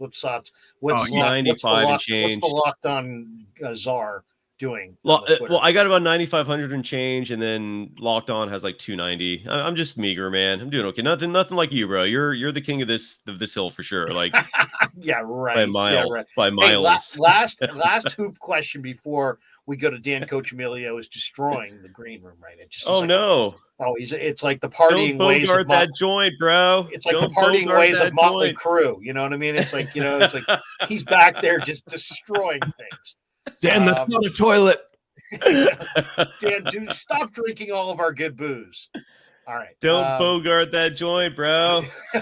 The Kings, Danny does not partake. All right. sucks That's to be why him. you can trust him to invest your money. All right. Now, before we get to Dan, which former Warrior coach or which current or former Warrior coach is more likely to get the Sacramento Kings job? Is it going to be Mark Jackson, come sit in chapel, Andrew Bogut? Or is it going to be Mike Brown, hop on the back of my motorcycle and I'll take you for a ride? Who's going to be the next coach of the Kings? Vivek wants Mark Jackson. Monty McNair, who Vivek claims has all total control of the Sacramento Kings, wants. I saw that report. Mike Brown. There's a lot of talk that Mark Jackson's going to get the gig. Who gets the gig between Mark Jackson and Mike Brown? Mark Jackson, I think easily. Mark Jackson. Okay. If what Vivek wants, Vivek gets, and which means what Vivek wants, Sacramento suffers for. Right. Dude, I just read a profile piece today on Vivek. I've forgotten about this. I had to read it again. That when he first bought the team, he was his 12-year-old daughter's she wanted to go 5-on-4 or something, right? It wasn't like what's up? Wasn't she an advocate for like 5-on-4? No. All he did, she had some crazy thing that she was an advocate. It was not even crazy. He advocated for a full court press, and when he saw that worked, and his girls team won the title or something in a 12-year-old league, he had the audacity, I kid you not, to think, oh, because I coached 12-year-olds to a title, that my strategy will work in the NBA. He fires Mike Malone because Mike Malone's like, dude, these are grown men who can run fast, like the full court press. Like you said. Vivek said, "Hey, I'm a big deal in Atherton. I'm a big deal in Atherton." He fires Mike Malone. He fired Mike Malone, who's actually a great coach, because he wouldn't run the. Well, he got rid of George Karl. George Karl's a great coach. He got rid of Eric Musselman. Eric Musselman's a great coach. Mike Malone, crazy. Dave Yeager. I mean, he's crazy. Sacramento. I talked to Grant Napier earlier today. He's like, it ain't the coach and it ain't the GM. It's Vivek. I'm telling you, man, shit rolls from the top, dude. Sorry to swear, but it does. It always starts from the top. Dude. You would never have sworn like this if this was the Locked On. Only because you're out here on YouTube freewheeling. You know what? Rick Barry would be a great person to talk to get a reaction about tonight. I got Brian Witt coming on Locked On Warriors tomorrow. Wendy? No. Is it Brian Witt? WITT? Oh, I think you're talking about. Yeah, and Brian Witt actually used to run the Warriors Twitter account, and then he was a columnist with NBC Sports Bay Area. And I think he's in between gigs right now. He's just a stay-at-home dad at the moment, but he's going to join me tomorrow because the guy knows the Warriors. He's got insane inside sources. He's like one of my little. He's like my. I don't know what the proper metaphor is, but he's definitely my little gem that I save for special moments, because there's very few people that know the Warriors like him, and I'm just really stoked that he's willing to come on my show. But Rick Barry might not be a bad one too, because I think a former Hall of Famer's perspective on this would be welcomed. Every single time, I'll say this, Larry and Ryan, every single time I bring up something happening now in the NBA to Rick Barry, and like Chris Paul, for example, I'm like, isn't this guy just a dirty player? And I'll send him messages of clips of him kicking players in the nuts and doing, pushing Giannis when he's going up for a layup, sending all this to Rick Barry. And Rick Barry goes, oh, that's nothing. He's not dirty. You should have sent my day. And granted, he shows my day, they would have hit you with a 2x4. Well, there's a couple players. I forgot their names. I'll bring it up on the next show that he said he played against. And when you look them up, one of them vanished in Africa, gone forever. He became a mercenary, and there were players in the 70s that could have been murderers, playing in the NBA. And when you hear these stories, you're like, oh my god! I'll bring the names up to you next time after Game 3, because it's fascinating. When you Google these people, read the names or protect the innocent. Let's just read a couple more, and then we'll go to Dan Coach Emilio. We've got this one here. The beautiful child, Size a beautiful man. Thank you, beautiful. Size a beautiful man. And then he follows that up with Size a handsome man. How do you know it's a he, Larry? Why do you assume it's a he that's saying this? Is beautiful. It's the beautiful child. It could be a female, right? It could be a she. Could be a she. She loves you. This is nothing my favorite. If it was a favorite, nothing wrong with that. There's nothing wrong with exactly. There's nothing wrong with that. Clarence Beeks says, that's from Trading Places. The guy was like, "Get lost, maggot." He says, David Locke would have your ass if you swore like that on Locked On. You'd catch a beating with a built bar.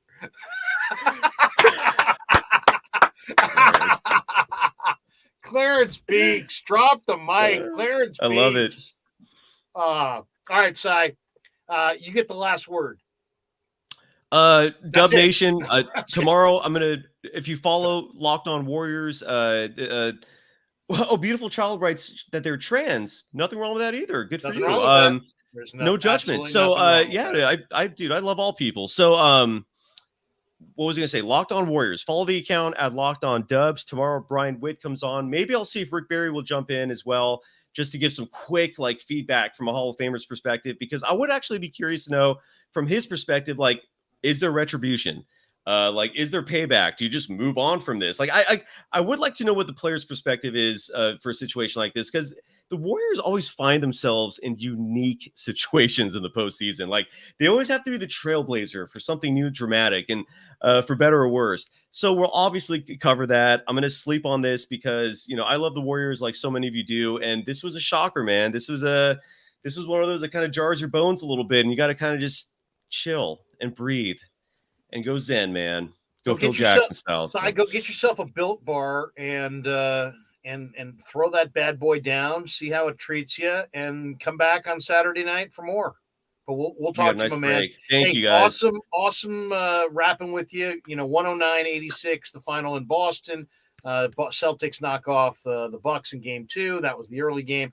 And then Memphis, 106-101. 5-point win over Golden State. And the NBA portion of this proceeding has come to an end. All right, Cy. Love you guys. Take care. See you, Cy. There you go. Cy is now in the green room, probably trashing it. And there's a button I can hit that will say kick Cy out of the studio. Oh, and he just hung up. All right. On that note, we bring in a man who has trashed the green room, and he's now back with us, Dan Coach Emilio. Danny, how are you? Oh, doing all right. We were just joking. You didn't trash our green room, right? Not too bad. You never would. You never would. No.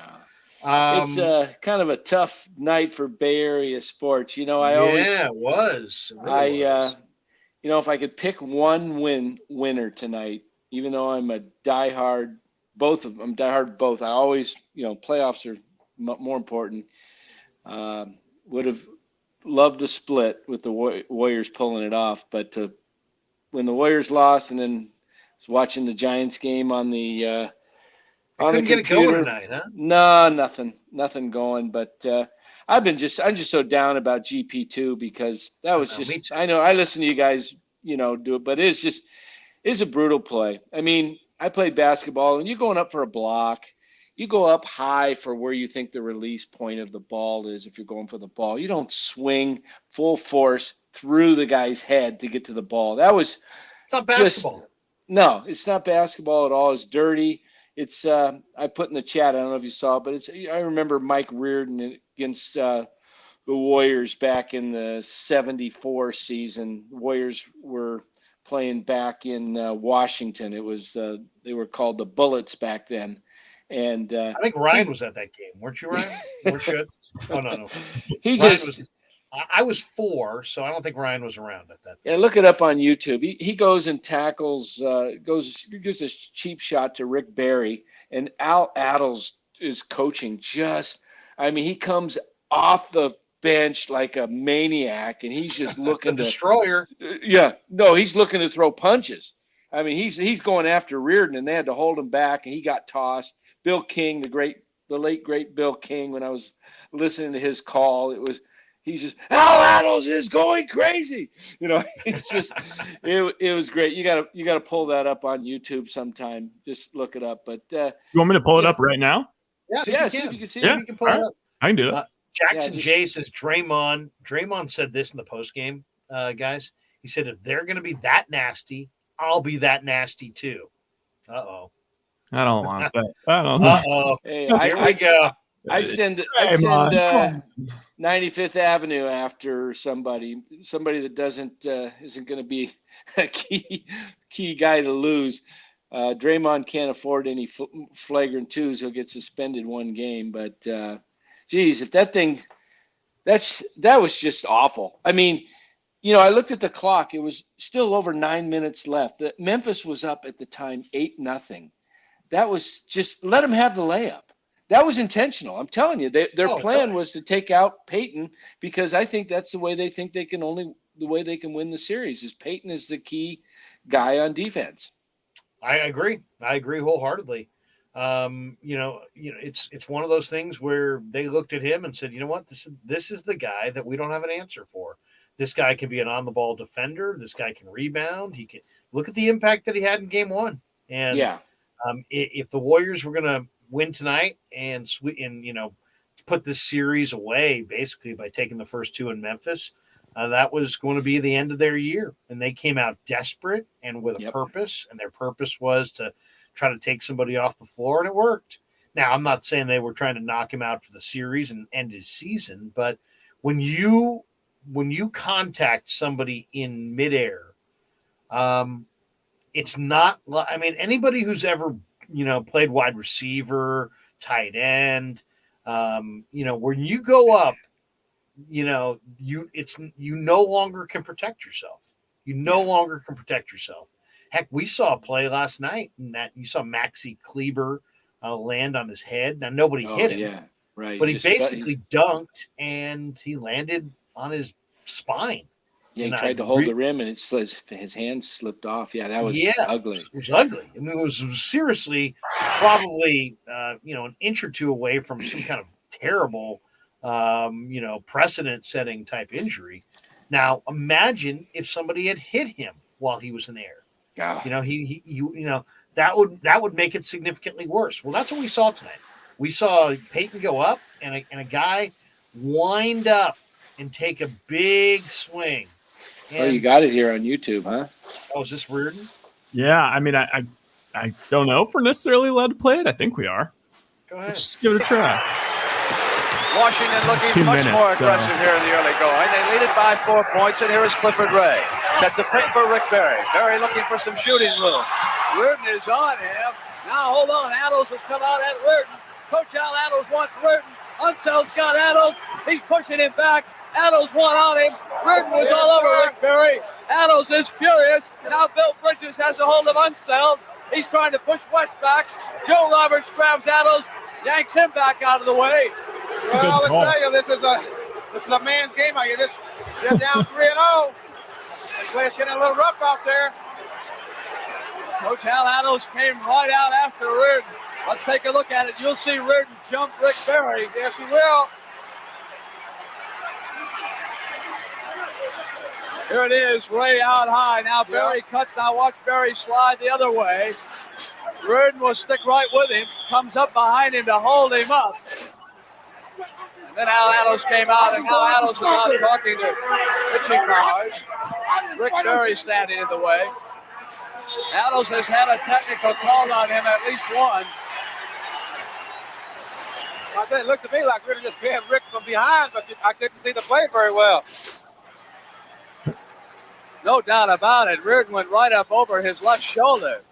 You'll see it right here. Now watch Barry come back to the left. You see Reardon's got to come in behind him. Now watch what Mike does. He comes right up over him. He held him up. What? You see Rick Barry's right Punched hand. him. Looked to me like Mike just grabbed him myself. That brought Adels right off the bench toward Reardon, and Wesley Unseld steps in. Huh. Phil Chenier will shoot the free throw. All right. Now, who was on the call there? Is that Brent That's Brent Musburger. That's Musburger, yeah. I was going to say, isn't it amazing? You can go almost any sport, golf, baseball, football, basketball, college sports. You could go almost any major sporting event in the last 5 decades. And I would say you got a real good chance to run to Brent Musburger. I mean, what a career. What a freaking career Brent Musburger had. Unbelievable. Yeah. Unbelievable. No, unbelievable. Yeah, it's just the destroyer, he looked like he wanted to kill Reardon. Yeah. He was irate. Yeah. It was they were up 3-0. It was they were just taking their shot at Barry, trying to, their frustration and everything. But, and look, I don't even think they called a T back then on Reardon. Today he would have been thrown out. Well, do you guys remember the McHale clothesline of Ramos? Oh yeah. There was no foul on the play. Nobody got ejected. They just they literally went at it. He knocked him off his feet, inciting a full-fledged brawl, and there was not even a foul, I don't believe. I think it was just a common foul. Yeah. I mean, it's amazing. It's tough. I mean, I was looking online just to see what the healing time was for a fractured elbow, and it depends on. I guess it's going to depend on if it's just a hairline fracture or a full fracture. But you could hear GP2 on the floor in pain, screaming, and I said, "Oh, it's not going to be good," because that sound. Yeah, you could hear him just like moaning, and it's just like you knew it was probably something bad. Because I just hope it's nothing for his sake. Some elbow injuries can take up to a year for full healing because the bone needs to grow back into place and stuff, and that would be awful for his career. There we go. How's the elbow? How's the cellulitis? What is it? It's MRSA. It's MRSA. Yeah.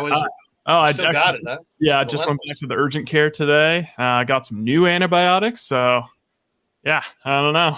I'm just kind of hoping it goes away. They keep saying it probably will on its own. But And how did you wind up getting that? I still don't really know. I just had a cut on my elbow that somehow got infected. And so you went to the Mustang Ranch, and that's where you got infected? Oh, no, nothing to do with the ranch. So you just have the infected elbow, and the antibiotics aren't working, huh? So I've tried like 3 different kinds. Like, kind of keeps getting better, but then it just plateaus, and it's just like I've got this Rudolph the Red-Nosed Reindeer on my elbow right now. It's hot too. It probably smarts a little bit. I've had those. You got to get rid of that thing. Yeah, that MRSA's nothing to mess around with. Beautiful Child says Giant talk time. Let's transition to a little Giant talk. It was Rodon against Urias. Julio Urias tonight at Dodger Stadium, and the Giants lineup. Wow. Did you see this lineup? Slater, Dubon, Ruff, who's hitting 172, Flores, Crawford, Estrada, Padlo. I was watching mostly Warriors tonight, Danny, so I didn't get a look at our the new third baseman. How did Kevin Padlo look?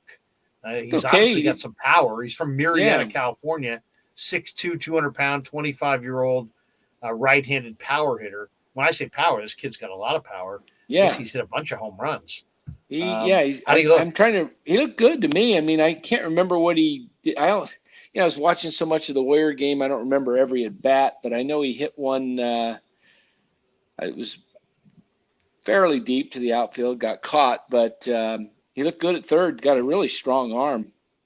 Fielded the ball well, and he fires it over to first. Talk about a guy, by the way, Dan, that doesn't need AAA. Did you see his AAA numbers? So he's 25. He had played in 4 games at AAA since the Giants acquired him from Seattle. From Seattle last week. So he plays 4 games at AAA. In those 4 games, 7 of 18, 4 home runs, 9 RBIs, 8 runs scored, and a stolen base. 4 home runs. He could be the answer for Longoria after this year, possibly. Kevin Padlo. Will Kevin Padlo leave the Giants into October this year? Who knows? Who knows? Right now they're just they're struggling right now. They get a bunch of guys on COVID and hurt, and they're going to get guys back. I mean, I was reading Pavlovich online today, and Mike Ford, they optioned to AAA to clear a spot for Padlo. Both were picked up in separate trades with the Mariners in the last week, and the Giants sent cash to the Mariners for both those guys. But just, Lamont Wade Jr., Evan Longoria, and La Stella all are playing rehab games in Sacramento tonight. All did play rehab games in Sacramento tonight. Jock Peterson was available off the bench tonight. Yaz, they're saying, can come back as soon as tomorrow. So, that's the good news for the Giants. They could get Darren Ruff to swing the bat better. That would help them quite a bit as well. LA scored 2 runs in this game today in the bottom of the second inning. Muncy and Bellinger walked, moved to second on a wild pitch from Carlos Rodon. Yep. And then both scored on a Chris Taylor single to right center, and that gave LA the 2-0 lead. So walk, wild pitch, Chris Taylor single, and for the first time ever as a Giant, Carlos Rodon had given up more than one run. So, what I love about Rodon, he's like, here it is, baby, hit it. He not a lot of. It was frustrating because he, in that one inning, he walked Freeman and Bellinger, two lefties, and it was like he just couldn't find the plate, or he was afraid to come into him. I don't know what it was, but especially walking Bellinger, man. Just the guy, he's hitting under 200 for the second year in a row. Dang, that hurt. And then with he had a 1-2 count to Taylor, and Taylor just reached down and poked a fastball right out to right center. So it was it held up. That was enough for him because Urias was dealing and they couldn't get to him, and it looked like they had a shot. Urias is an awesome young pitcher. He really is. I mean, he looked great against the Giants in the playoffs last year, and he's just a really tough. He won 20 games. He won 20. I think it was like 20-3 or something like that. Yeah. It was an incredible year. Who is going to start tomorrow for the Giants? Wood, I believe. It's Wood. I mean, who's going to start for LA, man? They haven't announced yet. They haven't announced. All right. It could be Gonsolin or it could be a bullpen game. I'll say this for the Giants, and I heard George Contos talking about this. The Giants are not hitting for average at all, but they're scoring runs consistently. Pretty amazing, really, if you think about it. They're really low in batting average, but like second in runs scored. Right. So they're not necessarily hitting like they can, but they're finding a way to score runs and to hang around. I mean, if you look at that Giant lineup tonight and you just look at those batting averages, and then you sit there and go, wait a second, they're 14-9, they're third place in the National League West. They got a decent record, and yet they really don't have anybody who's swinging it. I mean, Jock Peterson's swinging it pretty good, but other than Peterson, guys, who's really swinging the bat well for the Giants? It's not a probably their best hitter right now besides Slater, Peterson is Luis Gonzalez. Yeah, Luis Gonzalez has been pretty. He's hitting 300. But I mean, look at some of these averages. Dubon 143, Ruff's hitting 172. Crawford had a great year last year. He's down to 215.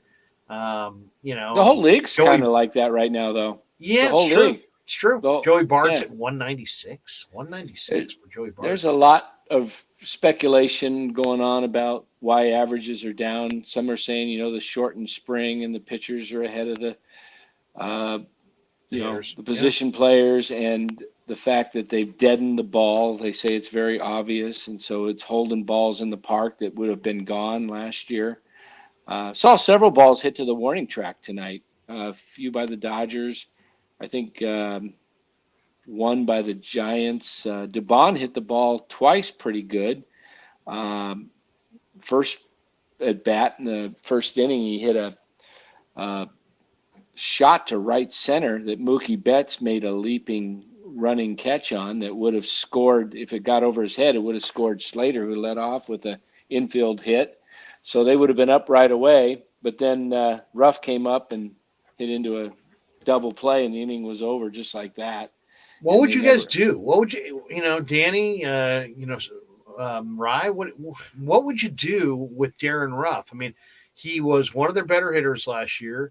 He's not the only guy not hitting, but he's hitting 172, and he's been in this deep freeze seemingly, the entire beginning of the year, which is only about a month old or so. But do you do nothing, or do you try to, come up with a fake injury and put him on the injured list and give Ramos or somebody else a look and just slow down the at-bats for Ruff? Because the one thing on this team, Darren Ruff, because of the year he had last year and the injuries they've had to start the year, he is got to be like a central, figure in the middle of their lineup, 3, 4, 5 every day. He's not a guy who plays, I think to me in an ideal world, he's a guy who platoons, right? He plays against left-handed pitching, but on this team, they need his bat and they need his quality at bats every day. So I mean, like every lineup that I've seen almost all year, he's been in there, but he's obviously not hitting. What do you do? Here's what's going to happen. We're within a week to 10 days, probably at the most, if everything goes well. LaStella, let's see, Wade, LaStella, Longoria batted 1, 2, 3 tonight in the order in Sacramento. Wade went 0 for 3, but had two base on balls and scored. And both LaStella and Longoria went 1 for 3. Those guys, Longoria and LaStella, will probably be ready after 20 at bats. So you're probably looking at 6, 7 games maybe. So if all those guys come back, you got Wade, LaStella, and Longoria. There's 3. Then you got Belt and Yaz. So those 5 guys. Now you have a bunch of left-handed batters that will replace. You'll see the third baseman. What was his name again? Padlo. Yeah, he'll go down. Williams will go down. That's Kevin Padlo. Should have been a fullback. Yeah. Let's not forget about Padlo. Williams. I ordered my Padlo jersey. It's not here yet. Yeah. So when those guys go down, Ruff will go rightfully to the bench against left-handed or right-handed starters, which has been about 80% of the year, maybe even higher. You'll see the outfield will be Yaz, Wade. Maybe they keep Gonzalez. I don't know how you send him down, and have Jock as the designated hitter, and Belt at first. LaStella could be the designated hitter, or they put him at have him be and they're going to have a lot of options. So I don't think you'll see Ruff in the lineup much, only against left-handed pitching like he was last year.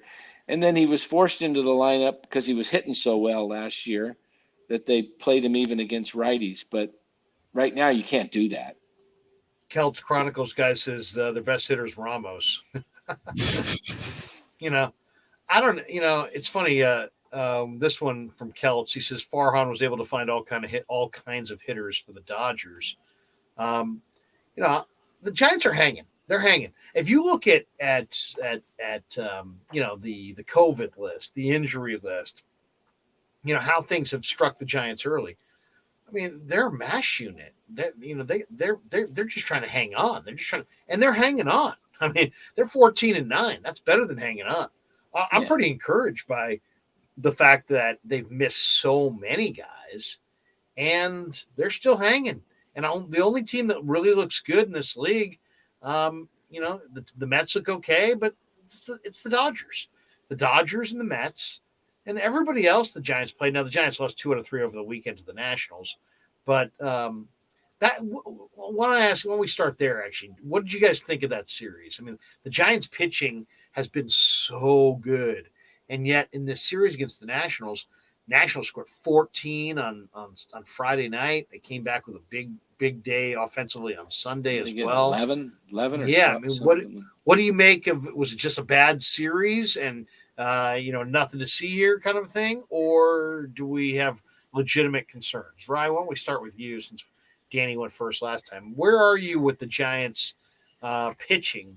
I mean, they pitched obviously well tonight. They only allowed 3 runs, but they lose 3-1. But their pitching got hammered pretty good at home over the weekend. Yeah, I mean, it's just tough because if you don't look at the record, but you look at the box score after some of these games, like especially that national series or like tonight, you see the guys not hitting, and then you see these averages that are in the ones, and you're like, oh, blind resume, this is a 5-win ball club so far, right? And then, but I mean, we keep pulling it out. So I guess I'd say I'm probably be a little bit concerned about Logan Webb, just a little bit. I just want to see him back to the form that he was in, late postseason, beginning of the year, first 2 games where he's just getting ground balls and he looks confident out there. And then I was flipping back and forth between the Giants and the Dodger game today. Giants and the Warriors game today. But Rodon looked decent. Like he didn't have his best stuff, and he was missing a little bit, but he still looked pretty decent. So I'm feeling pretty good about that. I guess overall, I just feel like we kind of, I didn't expect like losing Jock Peterson for a few games to mean this much, and it's like we're stripped so down to the nail in terms of like our lineup right now that. We need to spark somewhere. We need at least one guy to kind of carry us like that kind of can help us get through it. So I just want to see one of the guys get hot soon, then I'll feel better. Romo 2001 guy says Logan Webb's had 2 starts that have been pretty suspect.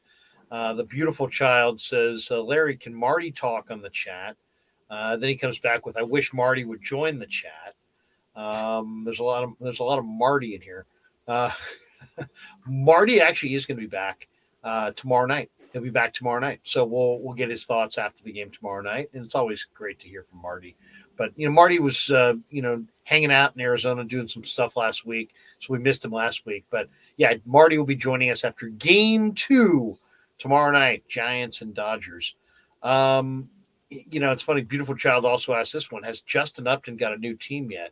Danny, has Justin Upton is he still on the beach, or he cleared waivers? I knew he would clear waivers. The contract was exorbitant. Nobody was going to pick up that contract.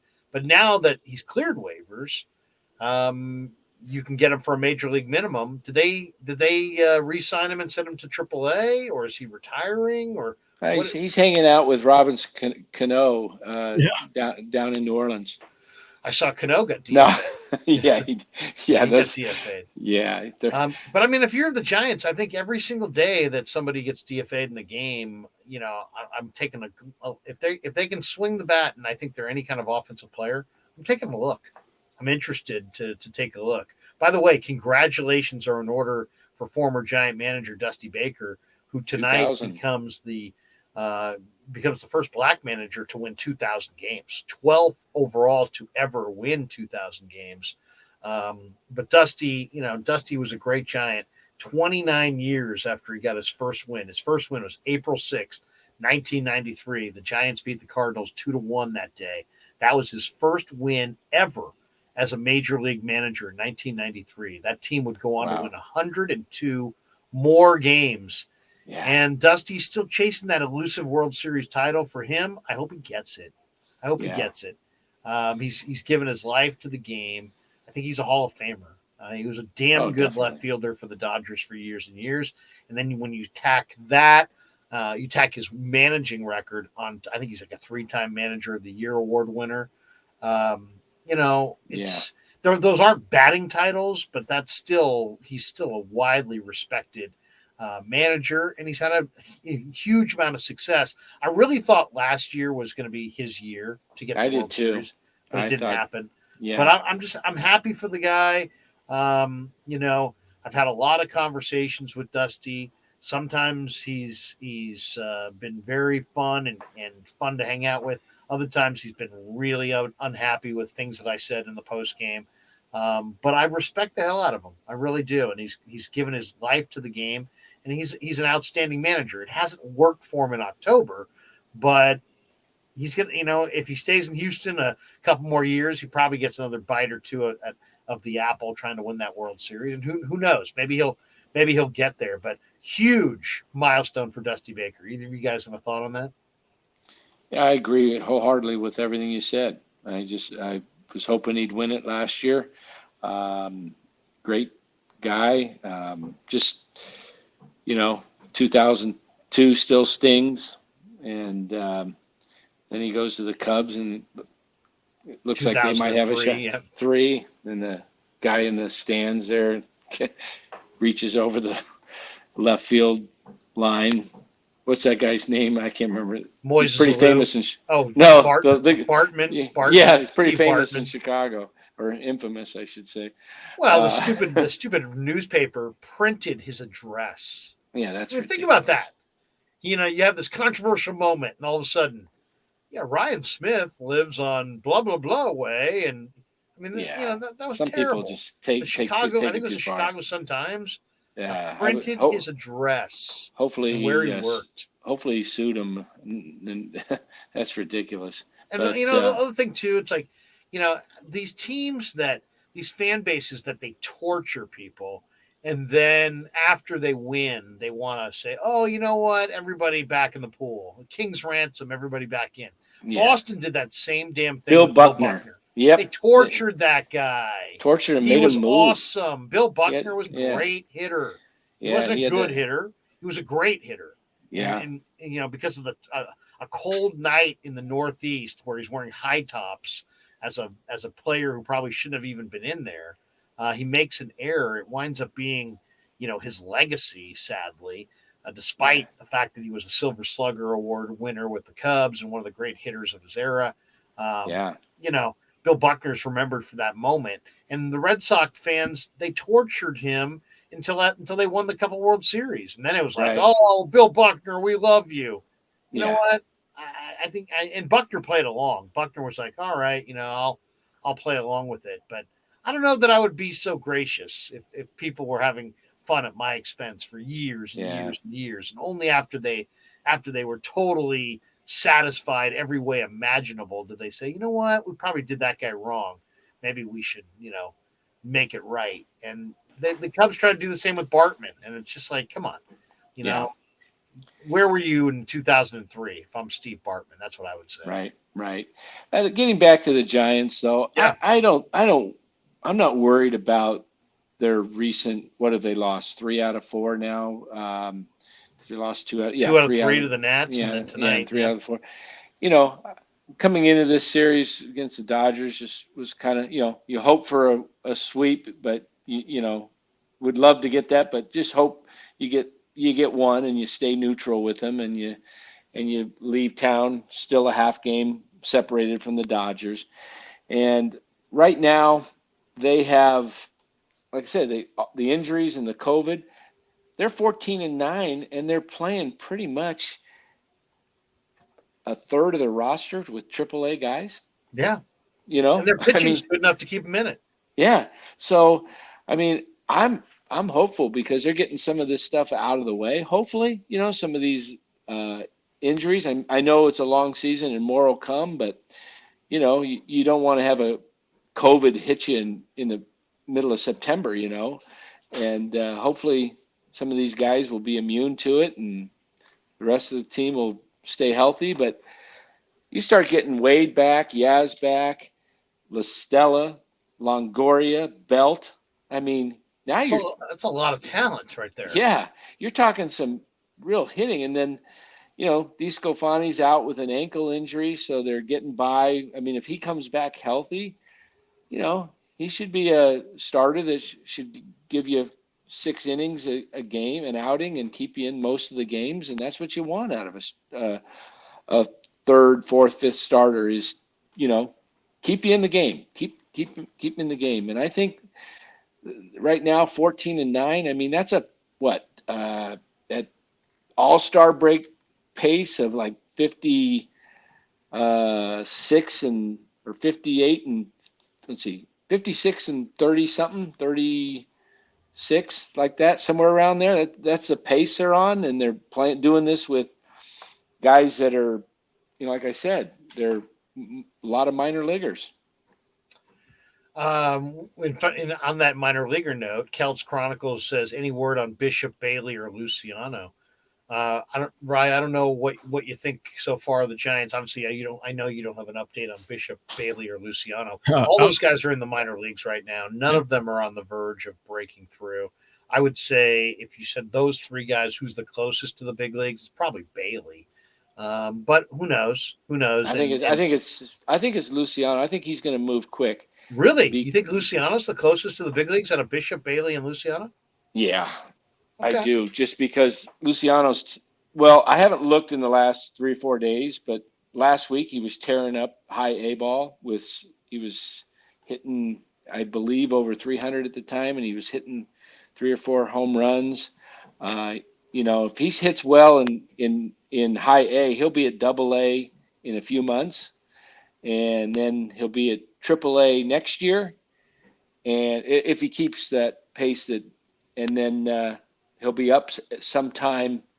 He could be up sometime next year, spot play where come off, if guys go down. But I think he's going to be up at some point in 23, and I think he'll be up for good in 24. Rye, what do you think? I mean, not necessarily in the minors, but just as far as the Giants, they're 14-9. They're getting good pitching every day, but they're just not. They've got so many guys either on the COVID list or on the injured list that I look at that 14-9 and say, "Wow, that's a huge success." I'm very encouraged by the way they've started this year, because to me, they've got like an arm and a half behind their back right now, and when they get a little bit healthier than they are right now, I think they're going to show that they're one of the better teams in the National League. I would not be surprised. I'm not saying the Giants are going to win 107. I'm not saying they're going to win 100, but I think they're a 90-plus win team. I really do, and I haven't seen anything, even despite their offensive struggles, despite their mass, number of guys who aren't in there right now. I see nothing that makes me say anything other than 90 wins. What do you think, Ryan? Oh yeah, I'm still riding high overnight. I still think we're going to win 92, 93. It is annoying though how we just immediately dropped to third in the NLS. I just don't like looking at that visually. Exactly. Colorado and San Diego are off to decent starts. Yeah. And you just never know. You never know how the season's going to play out exactly. But I would have to say, if you told me that the Giants would be without the guys they're without, and knowing that they didn't have Posey, knowing that they didn't get Nick Castellanos, they didn't get Seiya Suzuki, they didn't make those moves to really impact things. And the fact that I look up and they're still 14-9, it's like, wow, what happens if they had signed Seiya Suzuki? What happens if they didn't have, COVID issues and guys all over the place who were just out of the lineup? I think Wade's going to help. Belt's going to help. I mean, I think all these guys will, when they get these guys back, they should be able to really start to take off. And what do you guys think of Mike Ford, by the way? We saw Ford come up over the weekend. He didn't do anything Sunday, did he, Danny? Yeah, he knocked in 2 runs with a nice line drive to right field with bases loaded. Okay, yeah. I didn't see that. But he's – I'm trying to think who he reminds you of when he – like a Jason Giambi or somebody, he's just a big dude. Yeah. And, but he looks like he's got a lot of power, and he's a left-handed bat. I mean, have you noticed they signed a bunch of guys that left-handed bats this, over the, who would they had? They brought up Krueger, and then Ford, and then, seemed like there was another left. What did you think of Krueger, by the way? His whole family was there. He made that was great. That was awesome. He broke up the no-hitter. It was only in the 5th inning, but still, great time to get your first hit. And he's in the Baseball Reference Guide with an batting average. Why don't we're going to wrap it up here at bottom of the hour. So we have Danny here. Dan's one of our sponsors. Dan, why don't we put your thing right up there on the screen. Dan Coach Emilio, securemoney.com, 925-628-9966. Tell people about what you do, Dan. I know you're a retirement planning specialist, but there's a lot of people that have watched a number of our live streams and our videos here on YouTube. We've been doing this for over a month now, and you're one of our sponsors. And so your company is being talked about on every one of our live streams. And your number is out there, 925-628-9966. In your own words, give people an idea. If they make that phone call, if they contact you, what's that experience going to be like? What's the process? Yeah, it's pretty simple. Just people call me. I'm going to sit and we'll just find out about what your goals are, what you're looking to do, what do you want to accomplish with your financial portfolio. And we'll talk about how much you want to protect from risk. What do you want to do as far as, what are your goals for retirement? What are your goals just right now for the next 5 years? We're kind of going through some unprecedented times with all kinds of inflation and everything that's out there.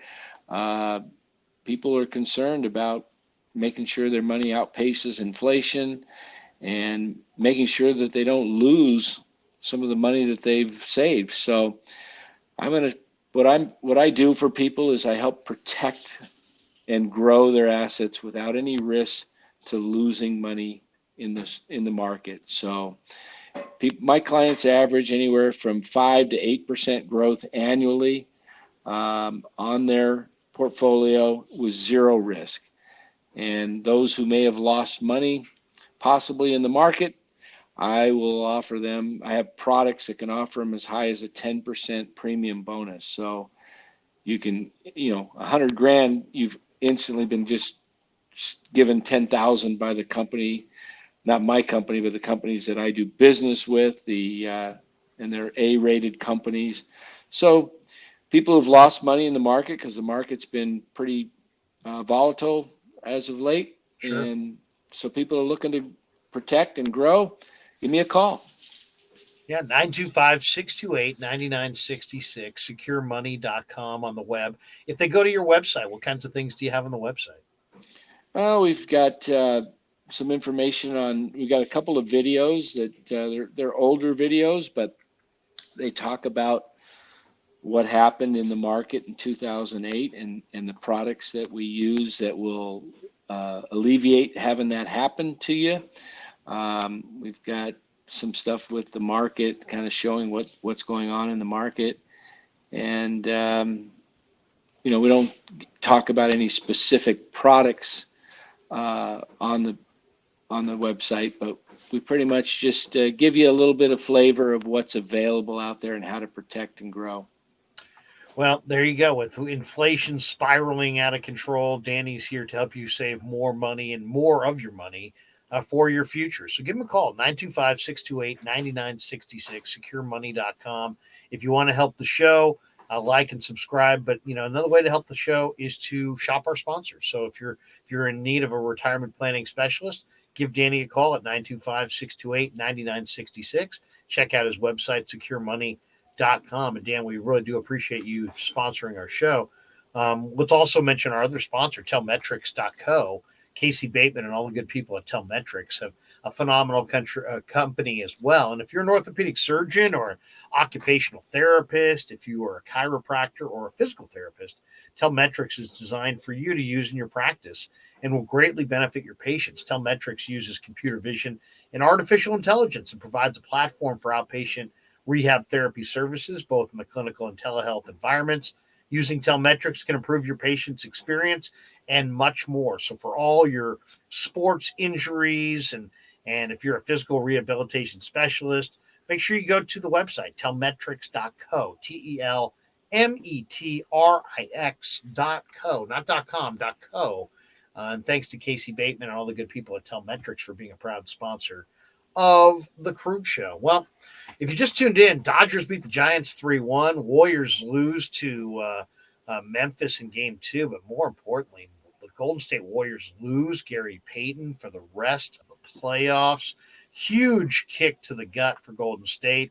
Why don't we go around the room one more time and final thoughts before we call it a night? And we'll start with you, Rye. It wasn't a – oh, wait a second. Sorry about that. Let me add you back to the stream. Didn't mean to – I hit the wrong button. Okay. There we go. Rye, give me your breakdown. I mean, your final thoughts on this one. It wasn't a great night for the Giants. They didn't hit. They lose Game 1 to the Dodgers at Dodger Stadium. And the Warriors lose to Memphis, but it really wasn't the loss. It was the loss of GP2 that's so painful. Give me your thought on the evening of sports here in the Bay Area.